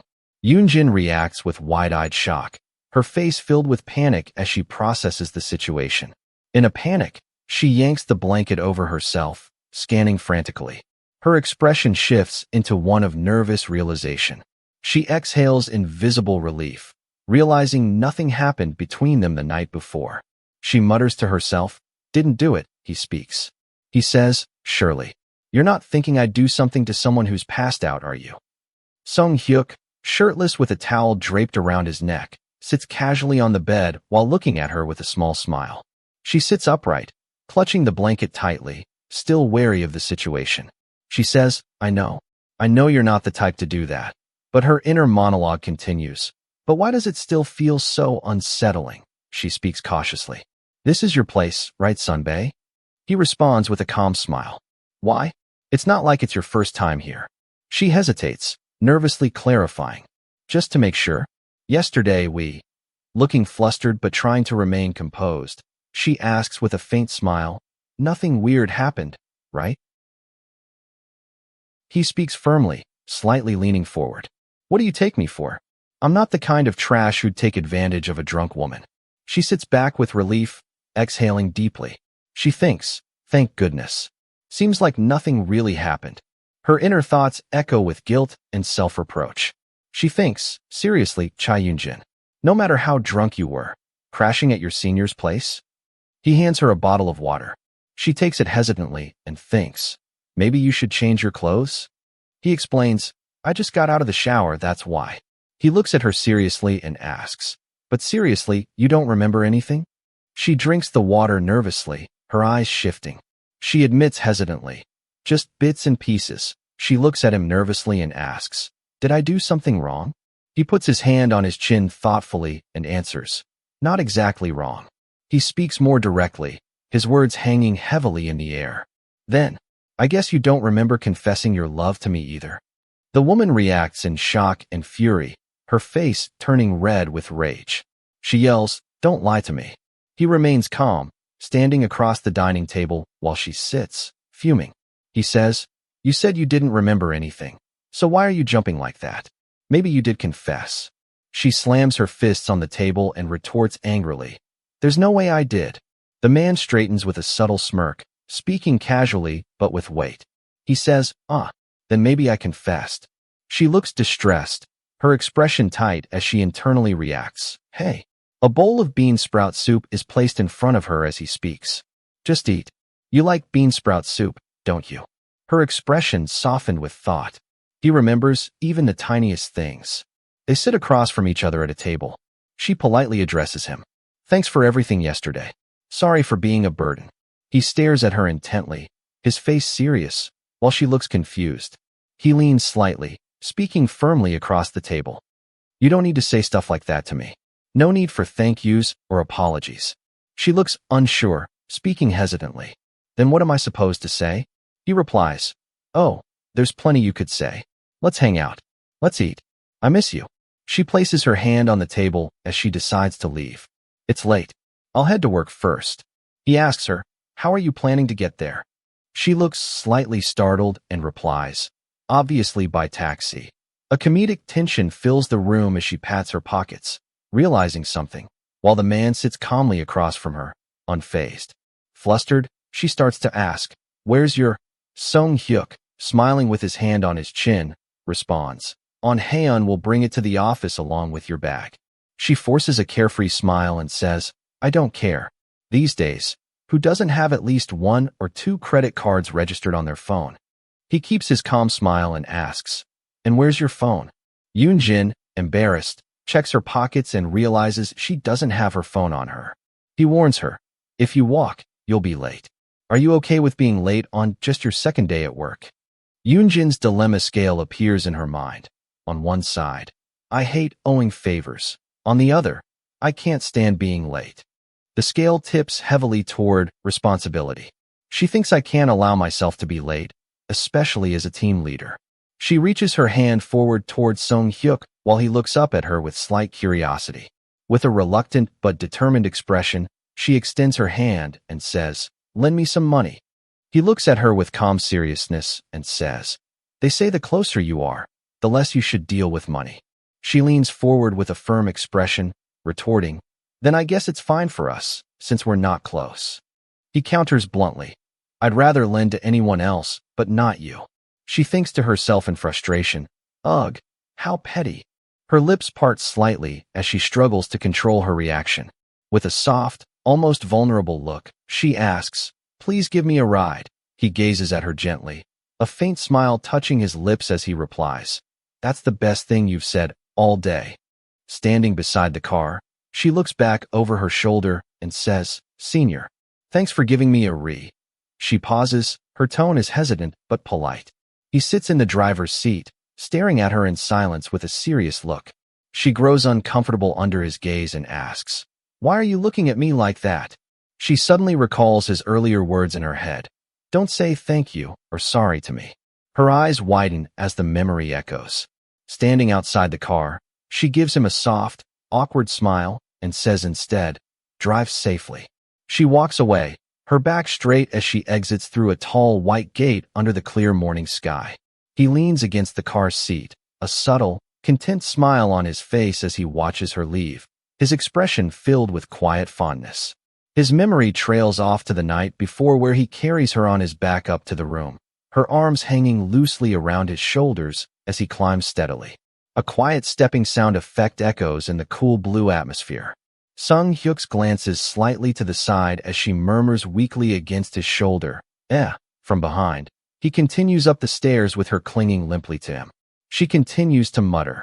If that's how it is, her flushed face rests against his back, eyes half closed as she continues in a drowsy voice. Then why? When I said we should break up? Why did you hesitate? Sung Hyuk said softly. If you had just said you didn't want to, would we? She answers firmly. No, but her emotion continues. Even so, maybe I would have felt. A close-up of his eye fills the frame as the thought completes softly, a little less hurt. His gaze lowers, revealing quiet vulnerability. He continues climbing the stairs with her weight steady on his back. She stirs faintly and murmurs, as she drifts back to sleep. Her flushed face rests against his shoulder, eyes closed in drunken sleep, followed by his quiet reflection. It'd be nice if you could say things like that when you're sober too. But it was a confession, just as meaningful as saying I love you. She stands alone behind a closed door, wiping at her eyes with her sleeve as her shoulders shake faintly. She stands inside, rubbing her flushed face, clearly drained. A loud voice erupts as she confronts her. Have you completely lost your mind? You dare stay out all night? She looks startled, holding her hand to her chest. Her younger sister, Aram, wearing a red plaid dress, smirks coldly and demands, which bastard were you with? Aram confronts Yun Jin about not coming home overnight and interrogates who Yun Jin was with. Yun Jin explains, it got late, so I slept in the company's nap room. You know how unpredictable this line of work is. Aram glares down at Yun Jin and scoffs. Oh, so now you're acting all high and mighty just because you think you're doing something important. As she walks off, she throws over her shoulder. Don't embarrass mom and dad. Watch how you behave. Yun Jin contemplates, then speaks calmly but firmly. Oh, right. Uni, I changed companies. She recalls Sung Hyuk telling her, I haven't told BM Jun yet that I'm now the CEO of SL. Tell him before he hears it from someone else. Especially with Aram's personality, it'll turn into a huge mess. She continues thinking, if Sunbae hadn't warned me, it would have been chaos again. Aram pauses mid-step at the doorway and turns back with a skeptical look. So what? Yun Jin answers steadily. Our company was merged into SL Entertainment. And the CEO there is Sung Hyuk Appa. Aram explodes in shock, yelling, what? She stands in fury as Yun Jin calmly walks away. Aram glares furiously and shouts, what are you talking about? Why would Sung Hyuk Appa go there? Yun Jin responds firmly, if you don't believe me, ask him yourself. Aram, enraged, her face twisted in anger. Yun Jin states, I've got to get ready for work, so I'm leaving. Aram growls angrily and shouts, hey, Che Yun Jin. If I catch you flirting with Sung Hyuk Appa, you're dead. Yun Jin continues walking up the stairs unbothered by Aram's threat. That kind of provocation wasn't even surprising anymore. But on days like this, I crave independence more than ever. Thanks to my adoptive father's belief that unmarried children should never leave the house. Even after becoming a legal adult, I had to remain in this house, treated like a burden. She reflects quietly to herself. It's because I'm met with Sunbae. That's why I'm having these pointless thoughts. Let's just get to work. Sung Hyuk sits at his desk, absorbed in work. He reviews documents with his usual composed seriousness. Jisung knocks on the door. Jisung's voice comes through, you called. Sung Hyuk looks up from his desk. Jisung steps inside with a casual but direct tone. After ditching me like that yesterday, why are you calling me here again? Sung Hyuk, calm but firm, responds, to help you escape unemployment. Jisung's eyes widened in surprise, confusion written across his face. Huh? Sung Hyuk smirks faintly, leaning back in his chair with authority. He declares, come work with me. I'll give you the position of team leader for the global business division. Jisung looks stunned as he recalls Sung Hyuk's words from yesterday. He asks sarcastically, that important talk you were going to have yesterday? This was it. Sung Hyuk responds evenly. I just didn't get around to it since I was busy taking care of Yun Jin. SL Entertainment is lacking in many areas right now. The domestic market is already saturated, and in the global market, we're seriously lacking content and talent that could represent SL. Jisung looks surprised while holding a file. He asks, so that's why me? Sung Hyuk responds, yeah. We need your experience and connections from working as an executive producer at the U.S. agency. Sung Hyuk assures, I'm not planning to lowball you just because we know each other. I'll give you the best offer. Ji-sung sighs. You say that, but you're clearly going to work me hard. Not a bad deal for me, honestly. But don't you think you're going a bit overboard? You came here for Yun Jin anyway, giving up your position at corporate planning. If things go well with her, you won't need to stay here, so why put in all this effort? Sung Hyuk has a calm, serious expression, listening intently. He seems reflective, caught in a thoughtful moment, and replies, I don't know how long I'll be here, but I'm not the type to just keep things running and then leave. Even if I go, I'll leave behind results that actually matter. That's just how I operate. Ji-sung smirks. You just don't want Yun Jin to see you as incompetent, huh? Sung Hyuk retorts confidently. You know I couldn't look incompetent even if I tried, right? Just sign already. Yun Jin enters the room gracefully, asking with curiosity, Did you call for me, director? Sung Hyuk smiles professionally and gestures forward as he greets her. Welcome, team leader Che. Ji-sung cuts in enthusiastically and grabs Yun Jin's hands and shakes them vigorously, catching her off guard. He beams at her and says, Hello, Yun Jin. I've heard so much about you. I heard you drank a lot yesterday. Yes, are you feeling okay now? Sung Hyuk's face darkened, surrounded by an ominous jealousy aura.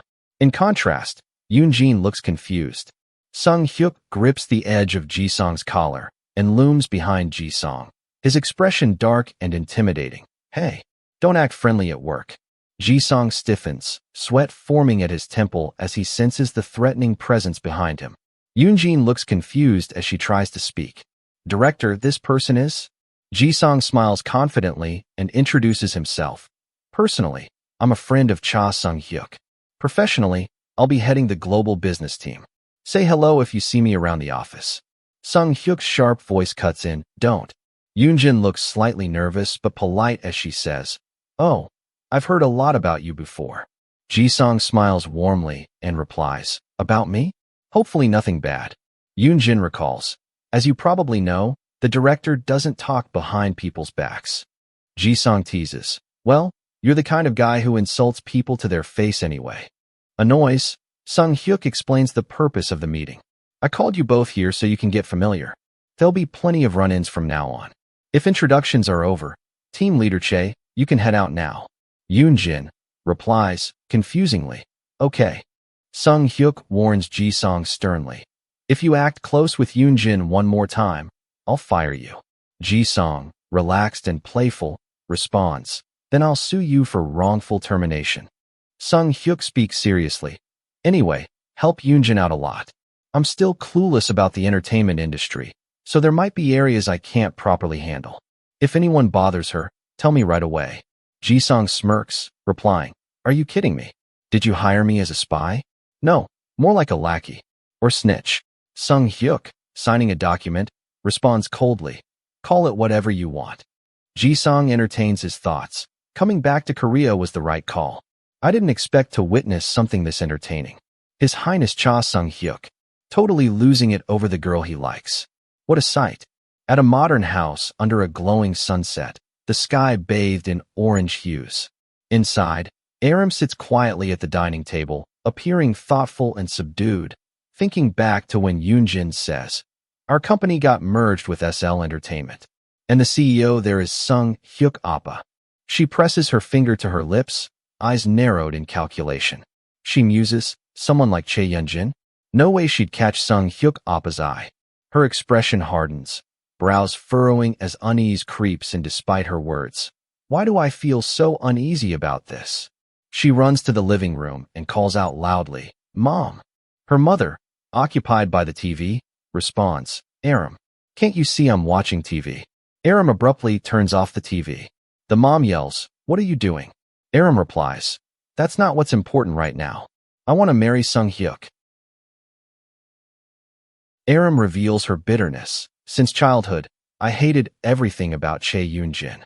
A flashback shows Yun Jin in her school uniform, beautiful and graceful, her slender figure and translucent skin. That pure, innocent face. Even among other dancers, she always stood out. No matter how much money or time I spent on myself, I was never satisfied. And yet, just because she's a little better than me, she gets to act all high and mighty. 3 boys, including Jun, enter a hallway. Jun cheerfully announces, "Ma'am, my friends are here." Yun Jin sits shyly on a sofa in her school uniform, looking radiant. The boys whisper among themselves, "Is that Jun's little sister? Holy crap, she's gorgeous." "Hey, not her. She's the adopted one." Aram looks furious, her face darkened with jealousy. She growls internally. Aram rushes forward, calling out loudly with a bright smile toward a boy. "Sung Hyuk Appa." Sung Hyuk appears with a composed smile, greeting politely. "Hi." Aram clings onto Sung Hyuk's arm with excitement. "Are you here to hang out? Can I join too?" Jun tries to intervene. "Hey, Aram. Don't bother Sung Hyuk." Aram looks at Sung Hyuk with a sly, determined smile, thinking to herself, "This is it. I just need to have what Yun Jin can never get, no matter how hard she tries." Back to present, Aram talks to her mother on the couch, making her intentions clear. "Marry Sung Hyuk?" Her mother gasps in shock. "What are you talking about? No way." The mother's expression turns into a mix of surprise and curiosity as she questions Aram further. "Sung Hyuk wants to get married? Are you two dating?" "Oh my god." Aram yells in frustration, clarifying the misunderstanding. "No, it's not that Appa asked me to marry him. I said I want to marry him, Sung Hyuk Appa." Aram insists to her mother, urging her to intervene, while her mother looks uneasy. "No, what are you even? Mom, do something about it." Aram leans closer with a confident smile, explaining why she thinks her mother should support her. "They said Sung Hyuk Appa's mom is looking for someone to marry him. Can't you push me forward for it?" The mother waves her hand dismissively, scolding her daughter. "What nonsense are you saying now? You two aren't even dating. There's no way their family would ever accept you." The girl suddenly covers her mouth, shocked by her mother's blunt words. She stares blankly, stunned and hurt, unable to believe what she just heard. Tears well up in her eyes as she breaks down. "That's so mean." Aram cries out, accusing her mother of being cruel. The mother realizes she spoke carelessly. Aram whines, "Is that really something you say to your daughter right now? How could you be like this, Mom?" The mother sighs, thinking, "I ran my mouth again." The mother hugs her crying daughter to comfort her. "I'm sorry. I'll try to meet with a matchmaker, so stop crying." Through teary eyes, Aram looks up in disbelief and questions, "Really?" Her dark thoughts emerge. "Since I was little, there hasn't been a single thing I didn't get my way with. It'll work out this time too." A flashback shows her as a little girl pointing angrily, crying, while Yun Jin stands silently with her head down. At present, Haeun peeks over seeking some juicy teas. Yun Jin sits on her chair with a shadowed, worried expression. She looks uneasy and distant, showing signs of stress. Haeun greets Yun Jin. "Yun Jin, did you get home okay yesterday?" "Of course, team leader, though it was a bit tough getting all the drunk people into taxis." Haeun leans closer, lowering her voice curiously. "But, team leader, what's your relationship with the CEO?" Yun Jin stiffens at the question, clearly uncomfortable. Haeun continues teasing with a playful smile. "He said you're friends with his older brother and we're university seniors/juniors. But I get the feeling there's more to the story. I'm a top-tier detective, you know." Yun Jin thinks to herself. "She's quick, I'll give her that." Yun Jin mutters, "Keep it a secret, will you? About me and the CEO." While thinking, "It's kind of awkward to say we used to date." Haeun adds jokingly, "I'll only shut my mouth if it's full of meat." Yun Jin forces a smile and agrees. "Yun Jin, let's go out for dinner tonight." Haeun cheers happily. "Kaya, team leader, you're the best." On her desk, Yun Jin's phone vibrates with a message notification. She glances down at it in curiosity. A text message from CEO Cha Sung-hyuk. "I have something work-related to discuss. Let's meet tomorrow." Yun Jin looks at her phone in disbelief, muttering to herself, "What the heck?" Yun Jin texts, "Tomorrow is Saturday." Sung-hyuk replies, "Do you not want to come in?" Yun Jin answers, "Yes. I would like to preserve my precious weekend." CEO Cha Sung-hyuk replies, "Then there's no choice. It's quite urgent, so I suppose I'll just head down to Team 5 myself." Yun Jin looks alarmed, thinking, "Right now?" She imagines the CEO being carried regally on a chair by men in suits as she worries. "He's coming here?" Haeun appears surprised but cheerful when Yun Jin calls out, "Haeun, Can you get my phone? Hyun responds, yes. Yun Jin runs out to a private space to take a call outside. CEO, you don't need to come down. If you call me through your secretary, I'll come up. The CEO replies casually, really? I thought I'd get some exercise and call you myself. Yun Jin internally complains, what is this, a royal messenger service? With a serious tone, Yun Jin warns, CEO, if you keep acting like this, people will start talking. Sung Hyuk smiles confidently while holding the phone, dismissing her concerns with, let them talk. Yun Jin sighs with frustration, thinking, what an obvious move, but gives in, saying, fine. What time and where should I be on Saturday? The CEO teases her further. Oh, so you are going to meet me on Saturday? I wouldn't want to disturb team leader Che's precious day off. Annoyed, Yun Jin snaps back. Just tell me the time and place already. The CEO smiles calmly and proposes a time. He says, how about 7 o'clock? Let's talk over dinner. She speaks cautiously into the phone, narrowing her eyes with doubt. She asks, it is about work, right, CEO? The CEO responds playfully, his words light. Have you ever known me to lie? If it turns out not to be about work, I'll buy you dinner for life. Yun Jin replies flatly, I'll pass. He laughs, ha ha ha. Standing in the hallway, Yun Jin listens as Sung Hyuk continues. If you're passing, then I guess I have no choice but to stick to work talk that day. I'll hang up and text you the restaurant info. See you Saturday. She stares at her phone, frowning slightly in thought. She wonders, what does he even want to talk about? It's Saturday, at a fancy restaurant interior is shown, sunlight pouring through large windows. Yun Jin stands at the reception desk, elegantly dressed, holding her bag. She speaks to the staff. I have a reservation under Cha Sung Hyuk. The staff gestures, right this way to your reserved table. Yun Jin walks into the restaurant, looking around with unease. She thinks to herself, why here of all places? It's a hotel I know well. I've been here a couple of times. She suddenly hears someone calling her, Team Leader Che. Her eyes widened in surprise. Her thoughts continued, with this man, in a personal setting. Sung Hyuk stands in the restaurant, facing her as she approaches. She looks at him steadily. He looks at her with a calm expression and gestures politely. Have a seat. Yun Jin reflects. On my precious Saturday, I'm having dinner with my ex-boyfriend, who's now also my boss. Both of them sit at a table with a night city view. Plates of food and a bottle of wine sit between them. She focuses on her plate while he drinks from his glass. CEO Cha Sung Hyuk asks her directly, Team Leader Che, have you been here before? She looks back at him and replies, yes.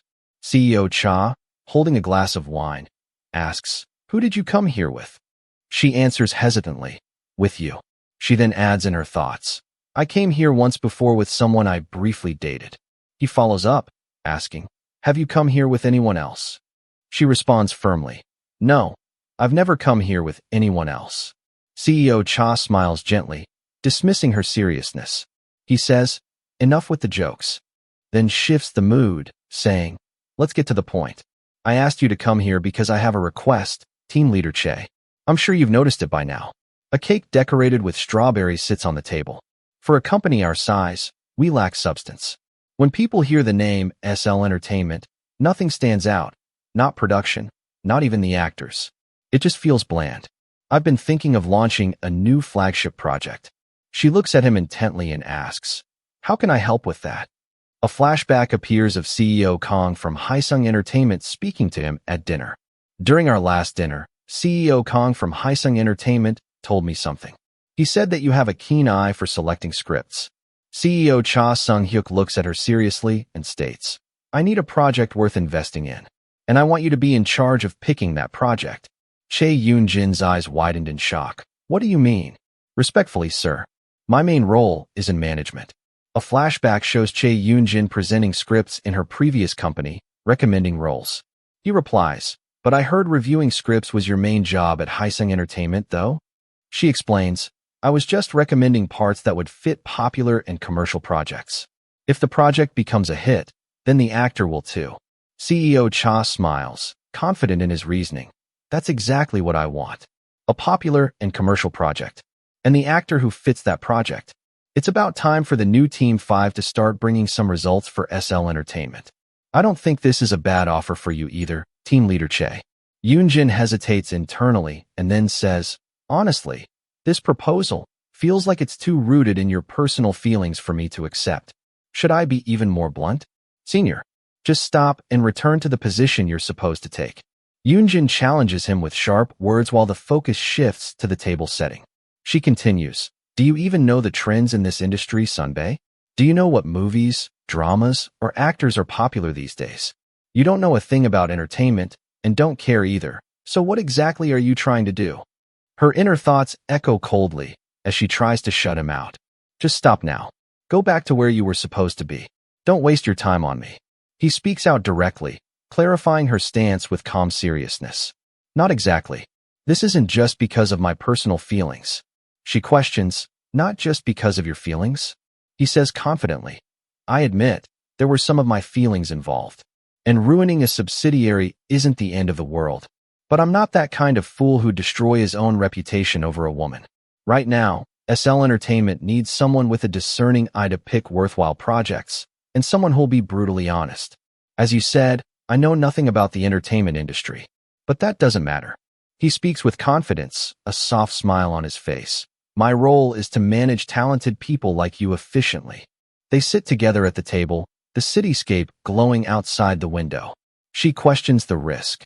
What if the project turns into a total failure? He reassures her calmly.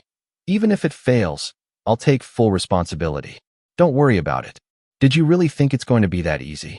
He laughs with a bright expression, his smile wide and relaxed. He teases her. That's what you were going to say, wasn't it? She smiles faintly, finally conceding. Yes. Internally, she guesses.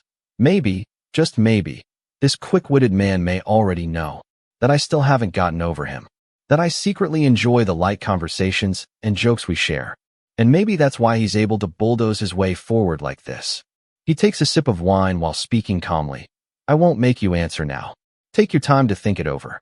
She looks down at the table setting with quiet resolve. She replies, I will think about it. In her thoughts, she adds, but I'm going to keep pretending it's not what it is. Her thoughts continue in narration, because as long as I'm Yun Jin, and he's Cha Sung-hyuk, nothing has truly changed from back then. Maybe I've already gotten used to it. The idea that one day, Senior will return to his rightful place, and we won't ever meet again. I'm already starting to feel regretful. As they prepare to leave, she speaks politely. Thank you for the meal today. You had alcohol earlier, right? Should I call someone to drive you? He replies, I don't bring my car. She looks surprised and responds, you didn't bring your car? He continues with a sly tone. Nope. I thought you might bring yours. She replies nervously. What's that got to do with? He steps closer, leaning toward her with a confident smile. You're going to drive me home, right? She reacts with shock, raising her voice in disbelief. What? He volunteers her by default and continues. Are you really going to be petty like this? After you hitched a ride in my car to work last time. She reasons. But I didn't ask you to drive me, though. Not like I'm begging for a favor. He insists. Even if you don't want to, I'll just keep begging. She finally gives in. Fine. I'll give you a ride. Another man suddenly appears, waving and calling out cheerfully. Yun Jin. The young man smiles warmly and speaks with certainty. I knew it. I thought I saw someone like you when I was walking past. Yun Jin and Sung-hyuk turn their heads in surprise, both caught off guard. Sung-hyuk looks serious and tense, lightning-like imagery sparking behind him, while Yun Jin calls out, Senior. The senior walks closer, confidently recognizing her. Of course, there's no way I wouldn't recognize Yun Jin. Yun Jin replies, so you're here too, Senior. The senior smirks playfully while looking at them together. He asks, by any chance, is this the date? Yun Jin immediately denies it, explaining, it's not like that. He's our SL Entertainment CEO. The senior reacts with surprise. CEO? Ah, you said you moved to SL, right? The senior stretches out his hand politely toward the CEO. He apologizes, sorry about that. I'm actor CEO Jinkyu. I thought you were. I didn't expect you to be the CEO. I actually thought it was a date, so I was pretty surprised. CEO Cha challenges sharply. Why is that so surprising? Jinkyu suddenly looks shocked, his expression tightening. Aha. Well, this is awkward. Of course it's surprising. I thought the woman I promised to marry was on a date with another man. Sung Hyuk looks at him with a blank expression and repeats slowly, "Marry?" Sung Hyuk narrows his eyes at the situation and asks directly, "Are you saying you two are engaged?" Yun Jin throws her hands up in frustration, shouting, "Senior Jingyu, why are you saying weird stuff like that?" Jingyu, with a sheepish expression, insists, "But it's true. We said we'd marry each other if we weren't married by 40. Yun Jin waves her hands defensively and responds, "That was just a joke we made when we were both exhausted on set." He recalls, "You laughed back then. Isn't laughing basically a yes?" Yun Jin retorts, "Can't I laugh if it's too absurd?" While Sung Hyuk glares at the back-and-forth conversation of Yun Jin and Jingyu, Co Jinkyu changes the subject with a sly smile, saying, "But it seems like SL Entertainment has amazing employee benefits. To think the CEO would bring an employee to a place like this." Sung Hyuk responds, "The benefits are indeed good, but we don't bring just any employee to a place like this." Co Jinkyu tilts his head slightly, smirking as he asks, "Are you saying Ms. Che is special?" Sung Hyuk answers with certainty, his gaze steady and voice firm. He says, "Yes, more than anyone else." Che Yunjin shifts the conversation, asking calmly, "Anyway, what brings you here, senior?" Co Jingyu smiles and explains, "It's our last dinner together." Yunjin quickly responds, "Ah, last meal with your agency before parting ways." He nods with a small grin, adding, "As expected, you're as sharp as ever, Che Yunjin." Yunjin looks at him and asks directly, "Your exclusive contract has just expired, right?" As she reflects on Jingyu's career, with his outstanding acting skills and back-to-back hits, Jingyu is now, without a doubt, one of Korea's top actors. The news about how he hasn't renewed his contract with his agency has already kicked off a bidding war among top-tier management companies. Yunjin thinks, "Now that I think about it, I still don't know what agency senior signed with." Yunjin tilts her head and asks curiously, "So, which agency did you pick?" Jingyu smiles teasingly and replies, "I have one in mind, but you'll find out soon anyway, so just wait a bit." Yunjin asks, "What is that supposed to mean?" Sung Hyuk interrupts, standing by the elevator as the doors open. He announces, "Elevator's here." Yunjin and Jingyu exchange polite farewells. "Ah, see you later, senior. Take care." Yunjin follows Sung Hyuk into the elevator. She turns her head slightly to look back at Jingyu when he calls out to her, "Yun Jin, I'll call you."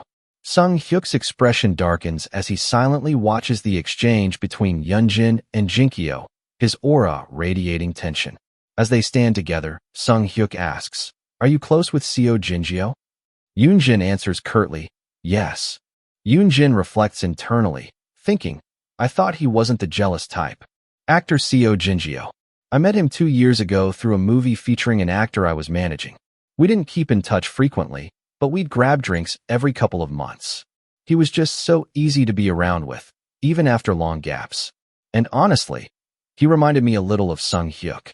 A memory overlays Jinkyu's smiling face with Sung Hyuk's profile. Her thoughts pulls back to reality when the sound of a phone rings. Sung Hyuk takes out his phone, and she looks at him curiously. She asks, "Are you not going to take the call?" He glances at the screen and brushes it off. "It's fine. I'll call back later." She follows up, "Who was it?" He replies calmly, "My mother." She freezes, her expression showing surprise and unease. A memory surfaces, a cold voice echoes in the darkness. "I hope you can understand that your existence is the only flaw in our dear Sung Hyuk." She reflects, "How could I forget that cold, sharp voice?" A bright sky with cherry blossoms replaces the dark memory. She recalls, "Back when I was still dating Sung Hyuk, everything felt perfect. Even my family's verbal abuse. Even the memory of being locked up in a storage room as a child. None of it mattered when I was with him. I believed I'd be safe if I were by his side. I truly believed nothing could be more perfect." Her memory shifts to a text exchange on a phone. A message reads, "I'll be waiting at the park." She replies, "I'll be there soon." A male coworker approaches her desk and calls out, "Miss Yunjin." She turns slightly in her chair, looking up at him with quiet curiosity. The coworker smiles and says, "A lady is waiting for you at the cafe downstairs." She looks up at him in confusion and repeats internally, "A lady?" He adds kindly, "I won't dock your pay. So go take your time. She stands up and answers softly, "Thank you." In her thoughts, she wonders, who could it be? She walks into the cafe area, the door chime ringing as she steps inside. She pauses just inside, scanning the room. A well-dressed woman seated at a small round table looks toward her and calls, "Miss Yun Jin." The elegant woman smiles warmly and says, "Nice to meet you." She continues, "I'm Cha Sung-hyuk's mother." Yun Jin stiffens at the introduction. They sit across from each other at the small round cafe table, a cup and condiments placed neatly between them. The atmosphere feels formal and tense. Sung-hyuk's mother speaks calmly. "Lately, it seems Sung-hyuk is seeing someone. I just wanted to see what kind of person she is." With a faint smile, she adds, "I'm being a bit nosy, aren't I?" The mother studies her with a polite expression and says, "You're far more proper than I imagined. Still in school, yet already working. How admirable." Yun Jin listens quietly, her face composed but cautious. She braced herself for a splash of water or worse. Then the mother's tone shifts sharply with the line, "But it seems like you don't know your place, huh?" Yun Jin recalls, "But what I got was something colder instead." Sung-hyuk's mother speaks mockingly. "You already know what kind of family Sung-hyuk comes from, right? People like us are taught from birth that everyone has a place and a role. We respect those who know their place." Yun Jin looks down, troubled as Sung-hyuk's mother continues, "But warn those who cross the line. I was willing to overlook it since it didn't look serious. But your casual meeting? It's absolutely unacceptable. One last thing. Please remember this, Ms. Yun Jin. Your very existence is the only flaw in Sung-hyuk's life. Please don't forget that." Yun Jin reflects as she walks down a quiet street. After that, everything went back to normal. I finished work as usual and went to meet Sung-hyuk, like always. But that day, Yun Jin saw Sung-hyuk, dressed in a blue sweater, standing smiling as he hands a soccer ball back to a young boy, the children cheerful and laughing. Sung-hyuk turns his head slightly and smiles warmly, his gentle expression lit by the spring sunlight. Yun Jin is caught between awe and uncertainty. He looks so dazzling. That's when I realized how Sung-hyuk was the only one who was perfect. Just like his mother said, I was the only flaw in his life. Yun Jin and Sung-hyuk face each other near the riverside. He greets her. "You're here." Sung-hyuk begins to step forward, while Yun Jin softly calls out to him, "Sung-hyuk, let's break up." Yun Jin gazes up at him, her expression heavy with resolve. The day I met his mother, saying goodbye to him was a kind of defense mechanism. I was terrified that I might be his only flaw. I wanted to run away, to avoid everything. He probably thought I broke up with him because I was overwhelmed by who he was. Not an entirely wrong assumption. Maybe I got carried away just because we got a little close for a while. Feels like I was doused with cold water and woke up from a dream. At a large mansion, a cheerful woman greets brightly with a wide smile. "Second young master." The woman warmly greets Sung-hyuk, complimenting him as he stands tall in a dark shirt. "Oh my, you've gotten even more handsome since I last saw you." He asks, "Has madam also been well?" Sung-hyuk turns his head at the sound of his name being called. Sung-hyuk. A graceful woman with long hair beams brightly as she sees him. "My son's here." His mother questions, "Why is it so hard to see your face? You never show up unless your father summons you." Sung-hyuk replies calmly, "I've been busy getting up to speed with work." The mother walks arm in arm with her son, speaking warmly yet firmly. "Son, you're 30 now.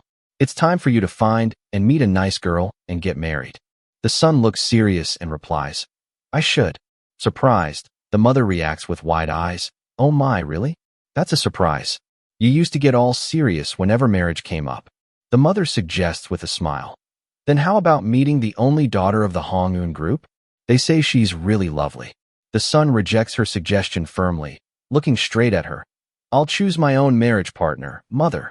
The mother's lips tense as she begins to suspect something. She says in a low, uneasy tone, "Sung-hyuk, don't tell me." Sung-hyuk's mother looks up at him expectantly. He asks, "Yes?" She hesitates and then dismisses her own thoughts, replying, "No, never mind. Go say hello to your father." He answers respectfully, "Yes." As he leaves, she anxiously whispers, "Sung-hyuk."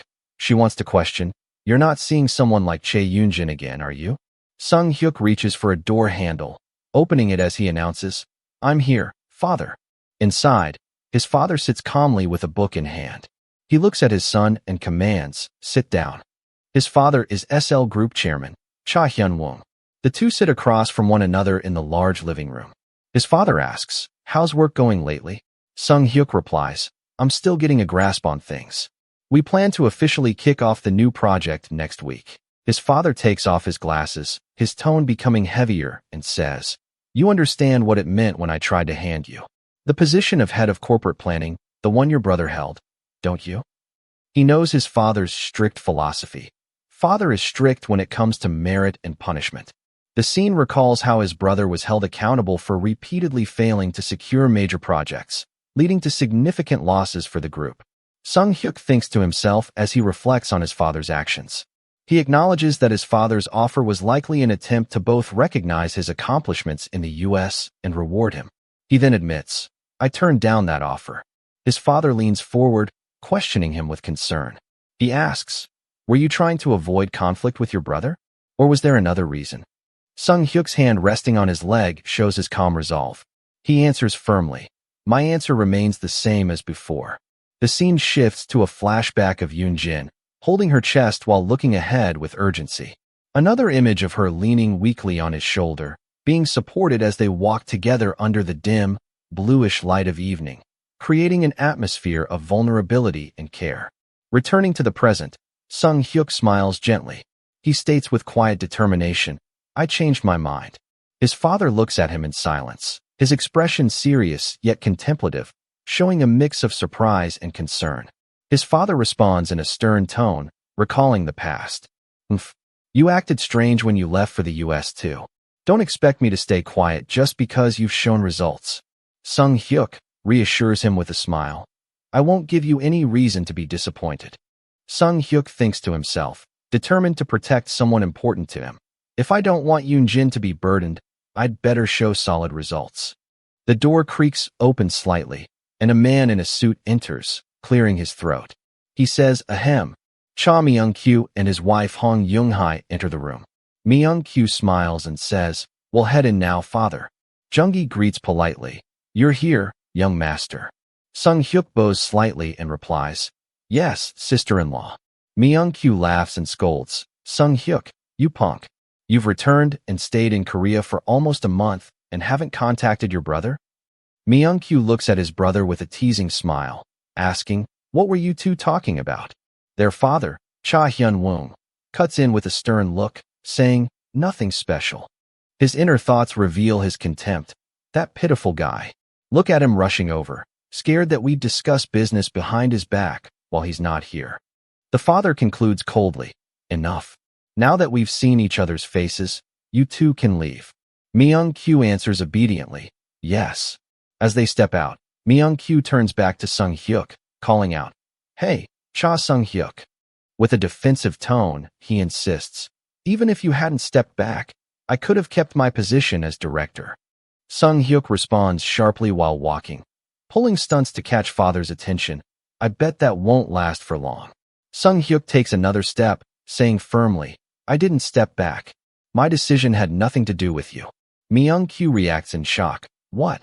Sung Hyuk corners his brother with an intimidating glare, leaning close as he warns, "But if you keep poking at someone who's staying quiet, I might as well just start wanting to return to the corporate planning division."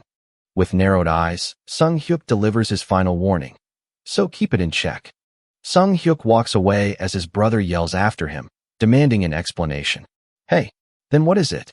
His brother's angry voice echoes, questioning his career choice. "Why did you turn down the corporate planning division and choose that damned entertainment branch instead?" Yun Jin looks on with surprise and slight concern as she listens. Sung Hyuk sits at his desk, resting his head on his hand with a calm, confident smile, unbothered by her stern look. Yun Jin asks, "President, did you call for me?" Sung Hyuk answers, "I was wondering if you'd given some thought to the proposal." Yun Jin replies, "It hasn't even been 2 days since you made the offer." Yun Jin nervously fidgets with her hands, showing her inner conflict. "Honestly, I'd be lying if I said I wasn't tempted. When will I ever get another chance to select a script to invest in at an entertainment company of this scale?" This project could even become a major achievement for our team. She imagines herself and her team under pressure, overwhelmed by expectations. But getting swept up in a senior's offer again just because of that. Sung Hyuk calls her name. Team leader Che. Sung Hyuk smiles gently, advising her. Sometimes, it wouldn't be that bad to stop overthinking and just follow your heart. That's what I've been doing lately. Her hands clasped tightly together, fingers interlaced as if bracing for a difficult decision, as the phrase, "follow my heart," echoes in her mind. She bows deeply from the waist, hands clasped in front of her, showing formal respect and determination. Yun Jin lifts her head just enough to speak earnestly, her cheeks faintly flushed with nerves, but her eyes steady. Thank you for the opportunity. I'll do my best. Sung Hyuk sits confidently in his chair behind the desk. A small, satisfied smile curves his lips as he looks at her approvingly. You've made the right choice. A phone vibrates inside a pocket. Yun Jin straightens quickly, apologetic, as the phone continues to ring. Sorry.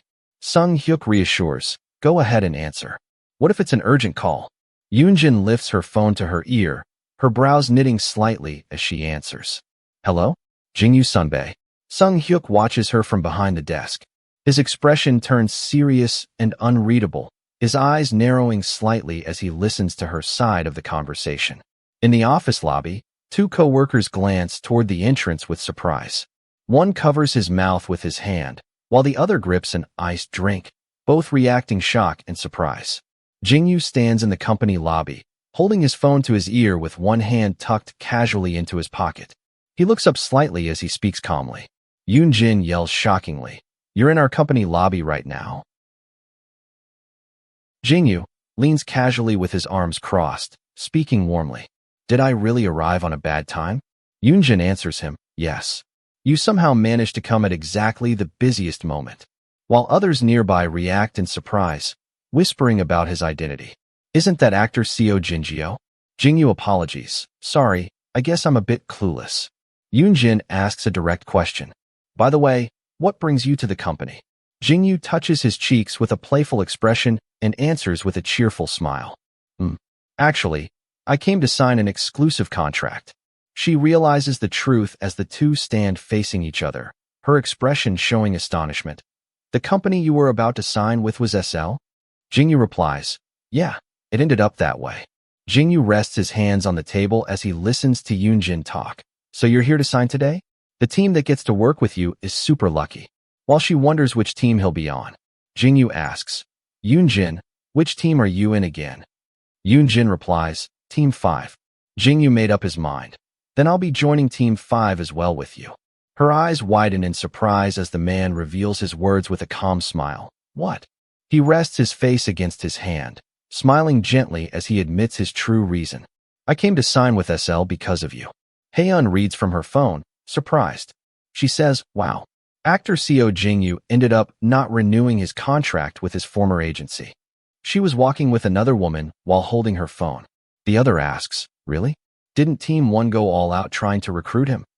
Haeun continues, with someone of Seo Jingyu's level, wouldn't he usually just start his own agency?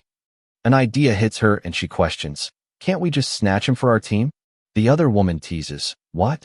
Ha ha ha, dream on. Back at the lounge area, Yun Jin looks shocked, her eyes wide as she says, you're saying, you're coming to SL because of me? Seo Jingyu smiles warmly, leaning his face on his hand, and answers, yep. Take me on. You're seriously the worst, Che Yun Jin. We've known each other for over 2 years, and you never once asked me to work with you. His words pierced right through her. Yun Jin explains, Haesung was too small a company to handle a big-name actor like you. Jingyu counters, then why didn't you say anything after moving to SL? I can quit any time if I think it's not working out, but you would be tied down for the duration of the contract. Yun Jin speaks earnestly. I wasn't confident SL was a good enough company to offer you an exclusive deal. If I brought you in and then ran off on my own, what would happen to you? Seo Jingyu smiles brightly. He laughs lightly and says, this is why I like you. We're mutually close, yet you always act like we're not.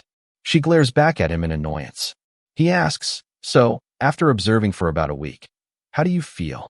She replies, I still need a bit more time to watch, but The company seems well organized and not bad overall. She smiles warmly at him, addressing him as Sunbae. I appreciate that you want to help me hold my head high, but you really don't have to. What if you impulsively sign with SL because of me and it turns out to be disappointing? And there's always the chance I might suddenly quit the company. He looks at her curiously and asks, "Why would you quit?" She answers with a straight face, and every office worker always kind of wants to quit, right? Then add in her heart, "Because the CEO here is my ex." He responds calmly, his tone reassuring. A company like SL isn't bad for me either. It's not a sacrifice, rather it's a win-win. Even if you do quit, I won't hold it against you. Though I will miss you. She suddenly leans forward, motivated by his words, and declares, "Then let's sign the contract right now. Honestly, I think it would be a waste not to do it." He chuckles and replies, "Haha, that was lightning fast." As she looks at him expectantly, he raises a hand to stop her. "Just a moment.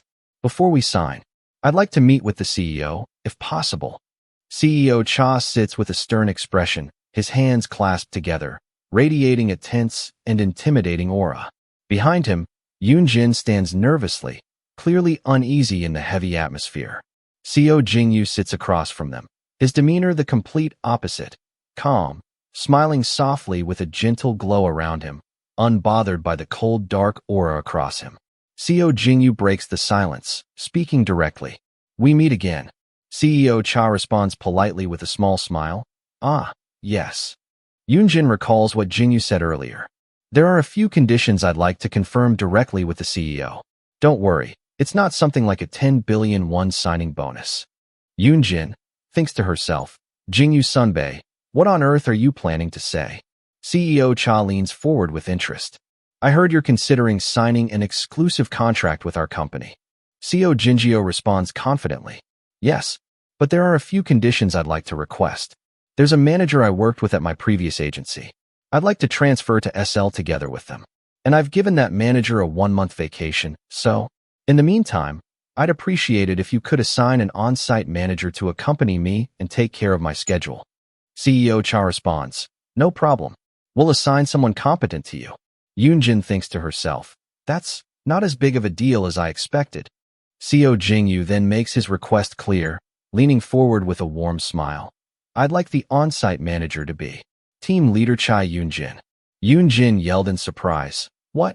while the CEO's gaze hardened, clearly displeased with the sudden request. CEO asks, "Didn't you say you needed an on-site manager?" Team Leader Che is not an on-site manager. Jingyu smiles confidently while leaning back. "It's not that you can't do it, you're just choosing not to do it, right? You know I'm not really high maintenance, don't you?" Yun Jin readily agrees. "Ah, yes." Jingyu continues smiling as he insists casually, "Then do it for me. I'll even drive myself, so don't be pressured." While the CEO bursts out angrily, "Then why do you need Team Leader Che?" Jingyu explains, "I'm a bit shy with strangers, and I just enjoy being around Yun Jin. I'm asking for her help more for mental support." CEO Cha looks unconvinced and unfazed, then asks, "I have something to discuss with Team Leader Che alone. Could you give us a moment?" Jingyu stands and smirks knowingly, agreeing easily. "Sure, no problem." CEO Cha walks up close behind Yun Jin as she turns her head nervously. His statement echoes his displeasure. He's really overstepping his bounds. "Can I have a word?" Yun Jin shouts with determination, her expression sharp and intense. "CEO, we need to sign this contract.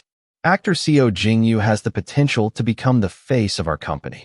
Even if we bend over with contract terms, it still wouldn't be enough. But the actor is the one offering such simple conditions first, we absolutely cannot let him go." CEO Cha looks down pensively and asks, "So, you're saying you'll be CEO Jingyo's on-site manager?" Yun Jin looks up calmly and responds, "Yes. Why wouldn't I be able to?" Yun Jin speaks with confidence while facing the CEO. She says, "A blessing like this is falling right into our laps." He warns, "Although well, if CEO Jingyu doesn't sign the contract, you won't be able to be even if you wanted to." He sits with one hand propping his head and says, "I'm not really feeling it. Do we really have to go through with this contract?" In frustration, Yun Jin reacts internally as she clenches her teeth, thinking angrily, "This guy?" Yun Jin's analyzes internally, "Don't give in. He didn't outright say he won't sign the contract. He knows full well the value of actor Seo Jingyu. At this point, it's all or nothing. She looks serious, speaking with determination.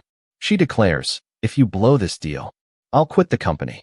Shocked by her declaration, CEO Cha asks, why? Are you quitting to start your own company and recruit Seo Jingyu? She responds with a straight face, there's no reason I couldn't. But in her inner thoughts, she admits the truth. That's a lie, though. He snaps back harshly. Don't even dream of it. I'll do whatever it takes to make sure you can't quit. She argues in frustration. Seriously? Then you should just sign the contract. What is the problem? He replies, you're the problem. I already hate that you're in charge of Seo Jingyu, and now you expect me to let you be his on-site manager for a month.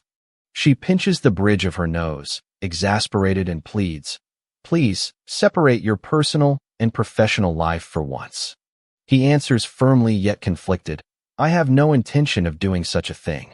The fact that I came here in the first place was a difficult decision. How can you tell me to separate business from my personal life in a matter that involves you? But did you tell Seo Jingyu to separate his personal and professional life? She stands speechless, caught off guard.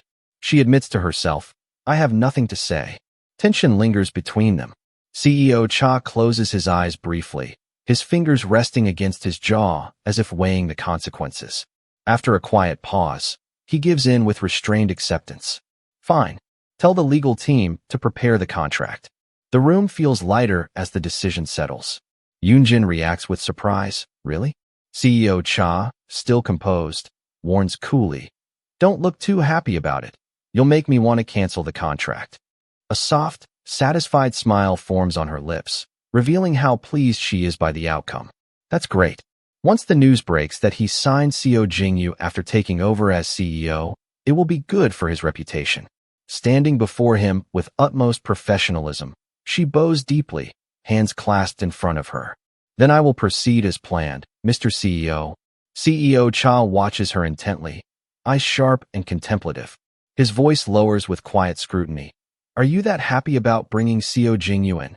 Haeun debriefs. The signing of Seo Jingyu's exclusive contract with SL Entertainment goes smoothly. Thanks to that, the status of management team 5 rose sharply. She brushes her hair back as she strides forward energetically, her hair flowing behind her as she clutches a folder to her chest. Her eyes are closed in pure delight, one hand raised mid-motion as if celebrating internally. Yun Jin looks at her with a measured expression and asks, Are you that happy? Haeun replies happily, Of course. We were treated so poorly all this time just for being the new team. It got to the point where we had to walk on eggshells around the other teams just to book a conference room. Yun Jin replies, That's just how it is for the new kids of the block. Haeun adds enthusiastically, Anyway, now that Mr. CEO is with us, our suffering is over and the happiness begins. Team leader, why hasn't everyone gone home yet? In the office, a woman and man look up at the two women. The man nervously shows his phone screen to the woman, revealing a news headline. Live, for CR pileup at Sedang Station. He stammers, Team leader. Yun Jin freezes in shock, her expression serious and tense, as the man says, Something terrible has happened. The scene shifts to the site of a car accident at night. Several cars are piled up, with police sirens and headlights illuminating the area. People gather on the sidewalk, watching. A man in a blue sweater is being tested for alcohol by the police. One of the officers says firmly, Blow into it. The man in blue sits on the ground, looking distressed. He protests, I told you I wasn't drinking. The officer replies, It's standard procedure. Blow into it. The man in blue insists, Come on. I'm telling you I wasn't drinking. Why won't you believe me? A police officer observes silently, thinking, The smell of alcohol is overwhelming. What does he mean he wasn't drinking? A couple bystander comments, Hey, that guy. Isn't that the actor Park Tae-ho? Another person chimes in, It is. Holy crap. Park Tae-ho from the Friday drama. Was Park Tae-ho driving while he's drunk? The next person exclaims, Awesome. Let's upload this to NeoTube. Park Tae-ho sits helplessly on the ground thinking, Fuck, I'm so screwed. Haeun grabs her head in shock, eyes wide and face flushed with panic. Of all the actors, it just has to be the actor on our team to get into trouble. And it's DUI too. In the conference room, Team 5, slumped at the table, head lowered in frustration. The atmosphere feels heavy. A male colleague with glasses reports nervously. Team leader, we received a response from the drama production team. They said they're dropping Park Tae-ho from the show and that we need to find a new actor to replace him. They've aired 8 episodes out of a 16-episode series. And they have the set reserved, so they have to start filming the next episode immediately. Yun Jin asks, can the schedule be changed? The response comes quickly. They said it's absolutely impossible because of the other lead actor's schedule. Haeun looks troubled but composed as she delivers the grim reality. We're still looking for a replacement actor. But since it's a controversial mid-series departure and a rushed replacement, not many people want to do it. Yun Jin speaks firmly, her expression steady despite the pressure. Keep looking. Contact every agency you have a business card for. For now, let's all go get some dinner and then continue this conversation. The team member cried as it meant overtime work is confirmed. They got up and left while complaining. Ugh, I knew something like this would happen because of Park Tae-ho's drinking habits. Back in the meeting room, team leader, Yun Jin, sits at the table, head bowed and one hand gripping her hair. Her phone lies face up on the desk in front of her as she silently absorbs the weight of the crisis. Her phone screen lights up with a message. I heard what happened. I don't care what kind of unreasonable conditions you have to meet. Just find a replacement actor quickly. She quickly grabs her phone from the desk, her grip tense and movements sharp, showing her stress. She thinks to herself while resting her chin on her hand, visibly tired. How pathetic, showing this kind of mess to my senior. She straightens up in her chair, steeling herself for what's ahead. Get a grip, Yun Jin. First, I have to handle this crisis. Jingyu enters with a warm smile, casually greeting her. There you are. Looking up in surprise, she recognizes him with wide eyes. Senior Jingyu? She exclaims, Senior Jingyu? What brings you to the company? He replies, I was just passing by the neighborhood. I bought some coffee and snacks for you to share with the team members. She responds politely, Ah, thank you. He looks concerned and asks, But did something happen? Yun Jin glances at him with unease. He comments, You don't look so good. She admits the issue, saying, Well, one of our actors had to drop out of a drama he was starring in because of a DUI. Jingyu freezes and mutters, Oh no. She explains further, And because of the situation, no other actor wants to step in as the replacement for the main character. We're in a real bind, as you can imagine. He listens carefully, pondering.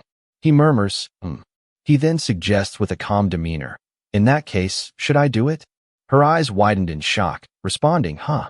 He continues confidently, the male lead. Should I play that role? Ji-sung smiles while holding a spoon, pointing it slightly towards Sung-hyuk. You. Seems like you've got a rival. Sung-hyuk sits across from Ji-sung, looking serious. You're speaking nonsense. Ji-sung clarifies, I mean Seo Jingyu. Word has been spreading around the company that actor Seo is really sweet to Yun Jin. Not just anyone. Top actor Seo Jingyu came on his own to ask for a contract, and he specifically requested team leader Che to be his manager. Many employees suspect what is going on between those two. Ji-sung eats as he talks, chewing his food casually. Stepping in for Park Tae-ho this time is another example. Even for a top actor, jumping into a drama that's already halfway through is a big risk. The best case scenario is that he just maintains his rep, so why would Seo Jingyu, who's getting love calls from all the top directors, even bother? Sung-hyuk listens seriously, his expression sharp. Ji-sung playfully makes a hand gesture teasing. For Yun Jin. Sung-hyuk looks unamused. He says, If you're done eating, how about heading out? Ji-sung smirks and says, You better step up your game. I thought you were the craziest one, but now you've met your match. Sung-hyuk responds, You're enjoying this? Getting a thrill out of it. Ji-sung continues, Watching Cha Sung-hyuk do stuff he usually doesn't. Of course it's fun. Ha ha. Sung-hyuk looks down at his phone with a heavy expression, gripping it tightly. He exhales and mutters, Huff. Secretary Yun, please check actor Seo Jingyu's schedule for today and let me know. Sung-hyuk puts on his jacket and starts walking away briskly. Ji-sung looks surprised but attentive. What do you even need an actor's schedule for? Wait, where are you going? No way. Ji-sung looks shocked and uneasy, his face sweating as he forces a smile. He mutters in disbelief. Are you seriously going to crash the set? You maniac. At the filming site, crew members move equipment and give instructions as the set bustles with activity. Please bring over a windbreaker. Load this equipment into the car in advance. Yun Jin hands CEO Jingyu a cup of coffee. He accepts it casually. Yun Jin stands beside Jingyu, expressing her gratitude. Really appreciate you stepping in as a substitute actor. I don't even know how to thank you. Jingyu listens while holding his coffee, dressed warmly with a coat. The two stand by the water, the sky glowing orange from the sunset. Jingyu responds confidently. It doesn't matter. I gained a very capable temporary manager in return. Yun Jin questions, what's that supposed to mean? You won't even let me drive. Jingyu states, I told the CEO I'd be the one driving. Are you trying to make me look like a fool? Yun Jin questions, what's that have to do with anything? Jingyu laughs warmly, his smile bright under the sunset. Haha, that CEO Cha Sung-hyuk, is he the one? Your ex-boyfriend? Yun Jin stops in shock, eyes wide as she turns toward him, clearly stunned by his words. How did you know? Jingyu smiles calmly as he explains. Back when we were drinking, you mentioned it in passing. He adds softly, that your ex gave off a vibe similar to mine. In Jingyu's memory, under a glowing street lamp, under the night sky, snow falls gently as a younger Yun Jin appears, wearing a hoodie with snowflakes falling around her. She lowers her head and admits, he was a really great guy, someone I didn't dare to even dream of reaching. Jingyu recalls the moment with curiosity shining in his eyes. At present, he continues, I've been curious since then. Just how amazing must he have been for Yun Jin to be that hung up on him? Yun Jin looks embarrassed, covering part of her face with her hand. She says quietly, I really said some crazy stuff to you, didn't I? Jingyu looks at her tenderly, his lips curling into a faint smile. His inner thought reveals, honestly, it was more frustration than curiosity. Just how amazing he could have been. For Yun Jin to still not be over you.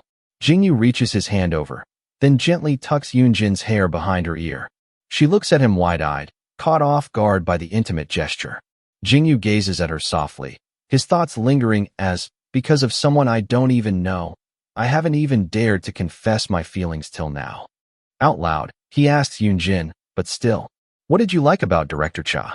At sunset by the river, she looks out at the water. Was it because he lacked nothing? The scene shifts to a memory. In a living room, her younger self sits on a couch holding a book, stealing glances at her younger sister who was ogling for Sung-hyuk's attention. When I first saw him in the first year of my middle school, he felt like someone who's from a completely different world. His looks, his family, everything was so far removed from mine it was almost surreal. That was all there was to it. But one autumn, when I was 23, he asked me out. It's not that I accepted because I liked it, but inside a quiet bookstore lined with shelves, she stands facing him as they look at a book together. The narration admits, in a kitchen memory, he stands closely behind her as she cooks, gently guiding her hands while she cracks an egg into a bowl. A growing intimacy fills the air. They share a deep kiss, her arms wrapped around his shoulders as he holds her firmly at the waist. I grew to love him as time passed. Maybe it was because I always felt incomplete. She walks past a large framed family portrait on the wall, her expression distant. The image of a complete, smiling family looms behind her. Being loved by someone who seemed whole to everyone was comforting. And the time when I was with him, it really felt like, in this world, there was finally a place where I belonged. Not a dark storage room, or a hostile stranger's space, but a home that was entirely mine. But maybe I resented him more because he lacked nothing. When I was with him, I felt like I wasn't enough. And now, because of you, I've become lacking. What should I do? A few steps away, Sung-hyuk faces her with his hands in the pockets of his long gray coat. The golden sky and distant bridge frame the tension between them. A close-up centers on the man's face. His expression is steady but serious, eyes fixed forward, lips set in quiet contemplation. The warm cityscape blurs behind him. She slowly turns her head toward him, her long hair lifting gently in the evening breeze. Her eyes are wide and searching, caught between vulnerability and resolve. She mutters, CEO. A black sedan drives steadily across a long bridge. The car moves alone down the empty road, heading toward the city. Inside the car, Sung Hyuk in a tailored coat and tie grips the steering wheel, his expression calm but distant. The blurred cityscape passes behind him as he drives in silence, lost in thought to earlier. Ji-sung gestures urgently as he speaks, his mouth open mid-exclamation. Hey, what are you going to do if you go to the filming set?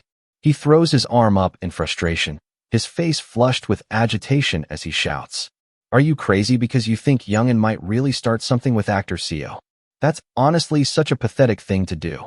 Back in the car, Sung Hyuk's hand tightens against the steering wheel. His thoughts surface in quiet uncertainty. I don't know. There are so many things that I don't know anymore.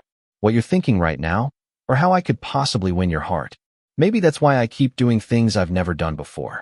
Like today, the black sedan pulls up in front of a modern building.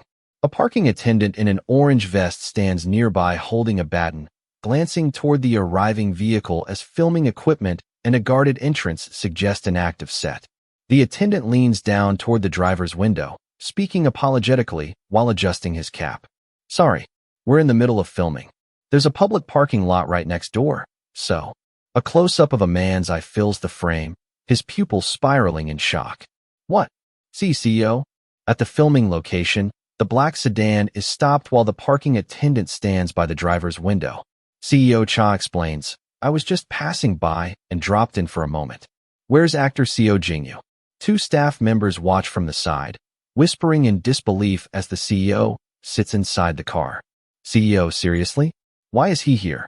Inside the car, CEO Cha looks calm but intent, his gaze steady as he listens. The attendant replies, he just went out with team leader Che to take a walk around the block. Should I try calling him?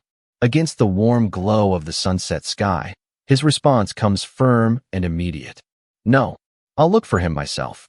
Now outside the car, CEO Cha stands tall in his long coat, city buildings rising behind him. His expression hardens with quiet resolve as he turns toward the direction they went. By the riverside, Yun Jin and Singyu face the glowing water and sunset, their backs turned as they stand close at the railing. CEO Cha approaches from behind, his hands in his coat pockets, posture controlled. Jingyu asks, Team Leader Che, what did you like about him? His mood falls flat and unimpressed, thinking, what kind of conversation is this?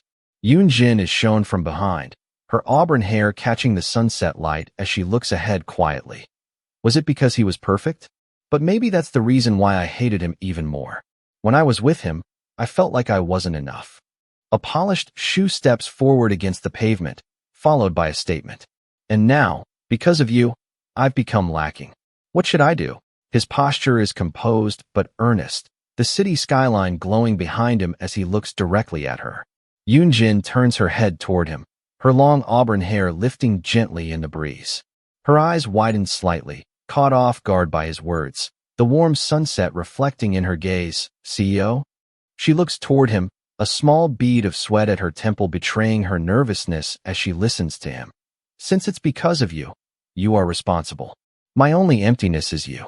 So if you're with me, I'll be complete again. Then maybe you'll like me again too. I'm never going to give up on you. If I were going to give up halfway like a useless beaver, I wouldn't have started in the first place. Jingyu reaches out and rests lightly on her shoulder, the gesture calm but protective, and says to CEO Cha, you're usually so dignified. Why are you eavesdropping on other people's conversations? Sung Hyuk replies firmly, I've never pretended to be especially dignified in front of you. You seem to already know what's between Yun Jin and me, so there's no need to hide it any longer. Jingyu chuckles, ahaha. But honestly, it didn't look like you were trying to hide it from the beginning. Yun Jin stands stiffly with a blank, overwhelmed expression as she processes everything. I'm in a state where I don't even know who I should be trying to stop. CEO Cha is calm and resolute as he admits his feelings without hesitation. Well, I won't deny it. I've never wanted to hide what Yun Jin and I have. Yun Jin ponders with certainty and conviction. I already knew that. If I'd ever felt that he was even a little ashamed of me, I would have broken up with him that very day. And obviously I wouldn't still be carrying feelings for him now. Back at the riverside under the golden sky, Yun Jin faces CEO Cha. She speaks firmly, regaining composure. We're going to start filming soon. If you don't have other business here, you should leave. CEO Cha Sung Hyuk states, I'll wait until you're done. She asks why. He replies, to take you home. Yun Jin speaks in a serious, professional tone as she draws a clear line. I'm working, CEO. When the shoot is over, I'm obviously going to leave with Jingyu Sunbae. She steps forward and walks past CEO Cha Sung-hyuk. Jingyu follows behind Yun Jin. Jingyu turns slightly, the sunset casting warm light over his calm smile as he addresses Cha with quiet confidence. I'll get Yun Jin home safe and sound, CEO. You don't have to worry, please go back. CEO Cha's expression tightens, eyes lowered and thoughtful as he absorbs the remark in silence. Night falls. A white car is parked along the quiet street outside a modern building. The sky is deep blue with scattered clouds as the scene shifts to later that evening. A white car parks on a spot. Yun Jin steps out of the car, her bag over her shoulder as she walks across the parking lines. She pauses mid-step, eyes widening slightly as a voice says, "And what about the person who said he'd take you home safely?"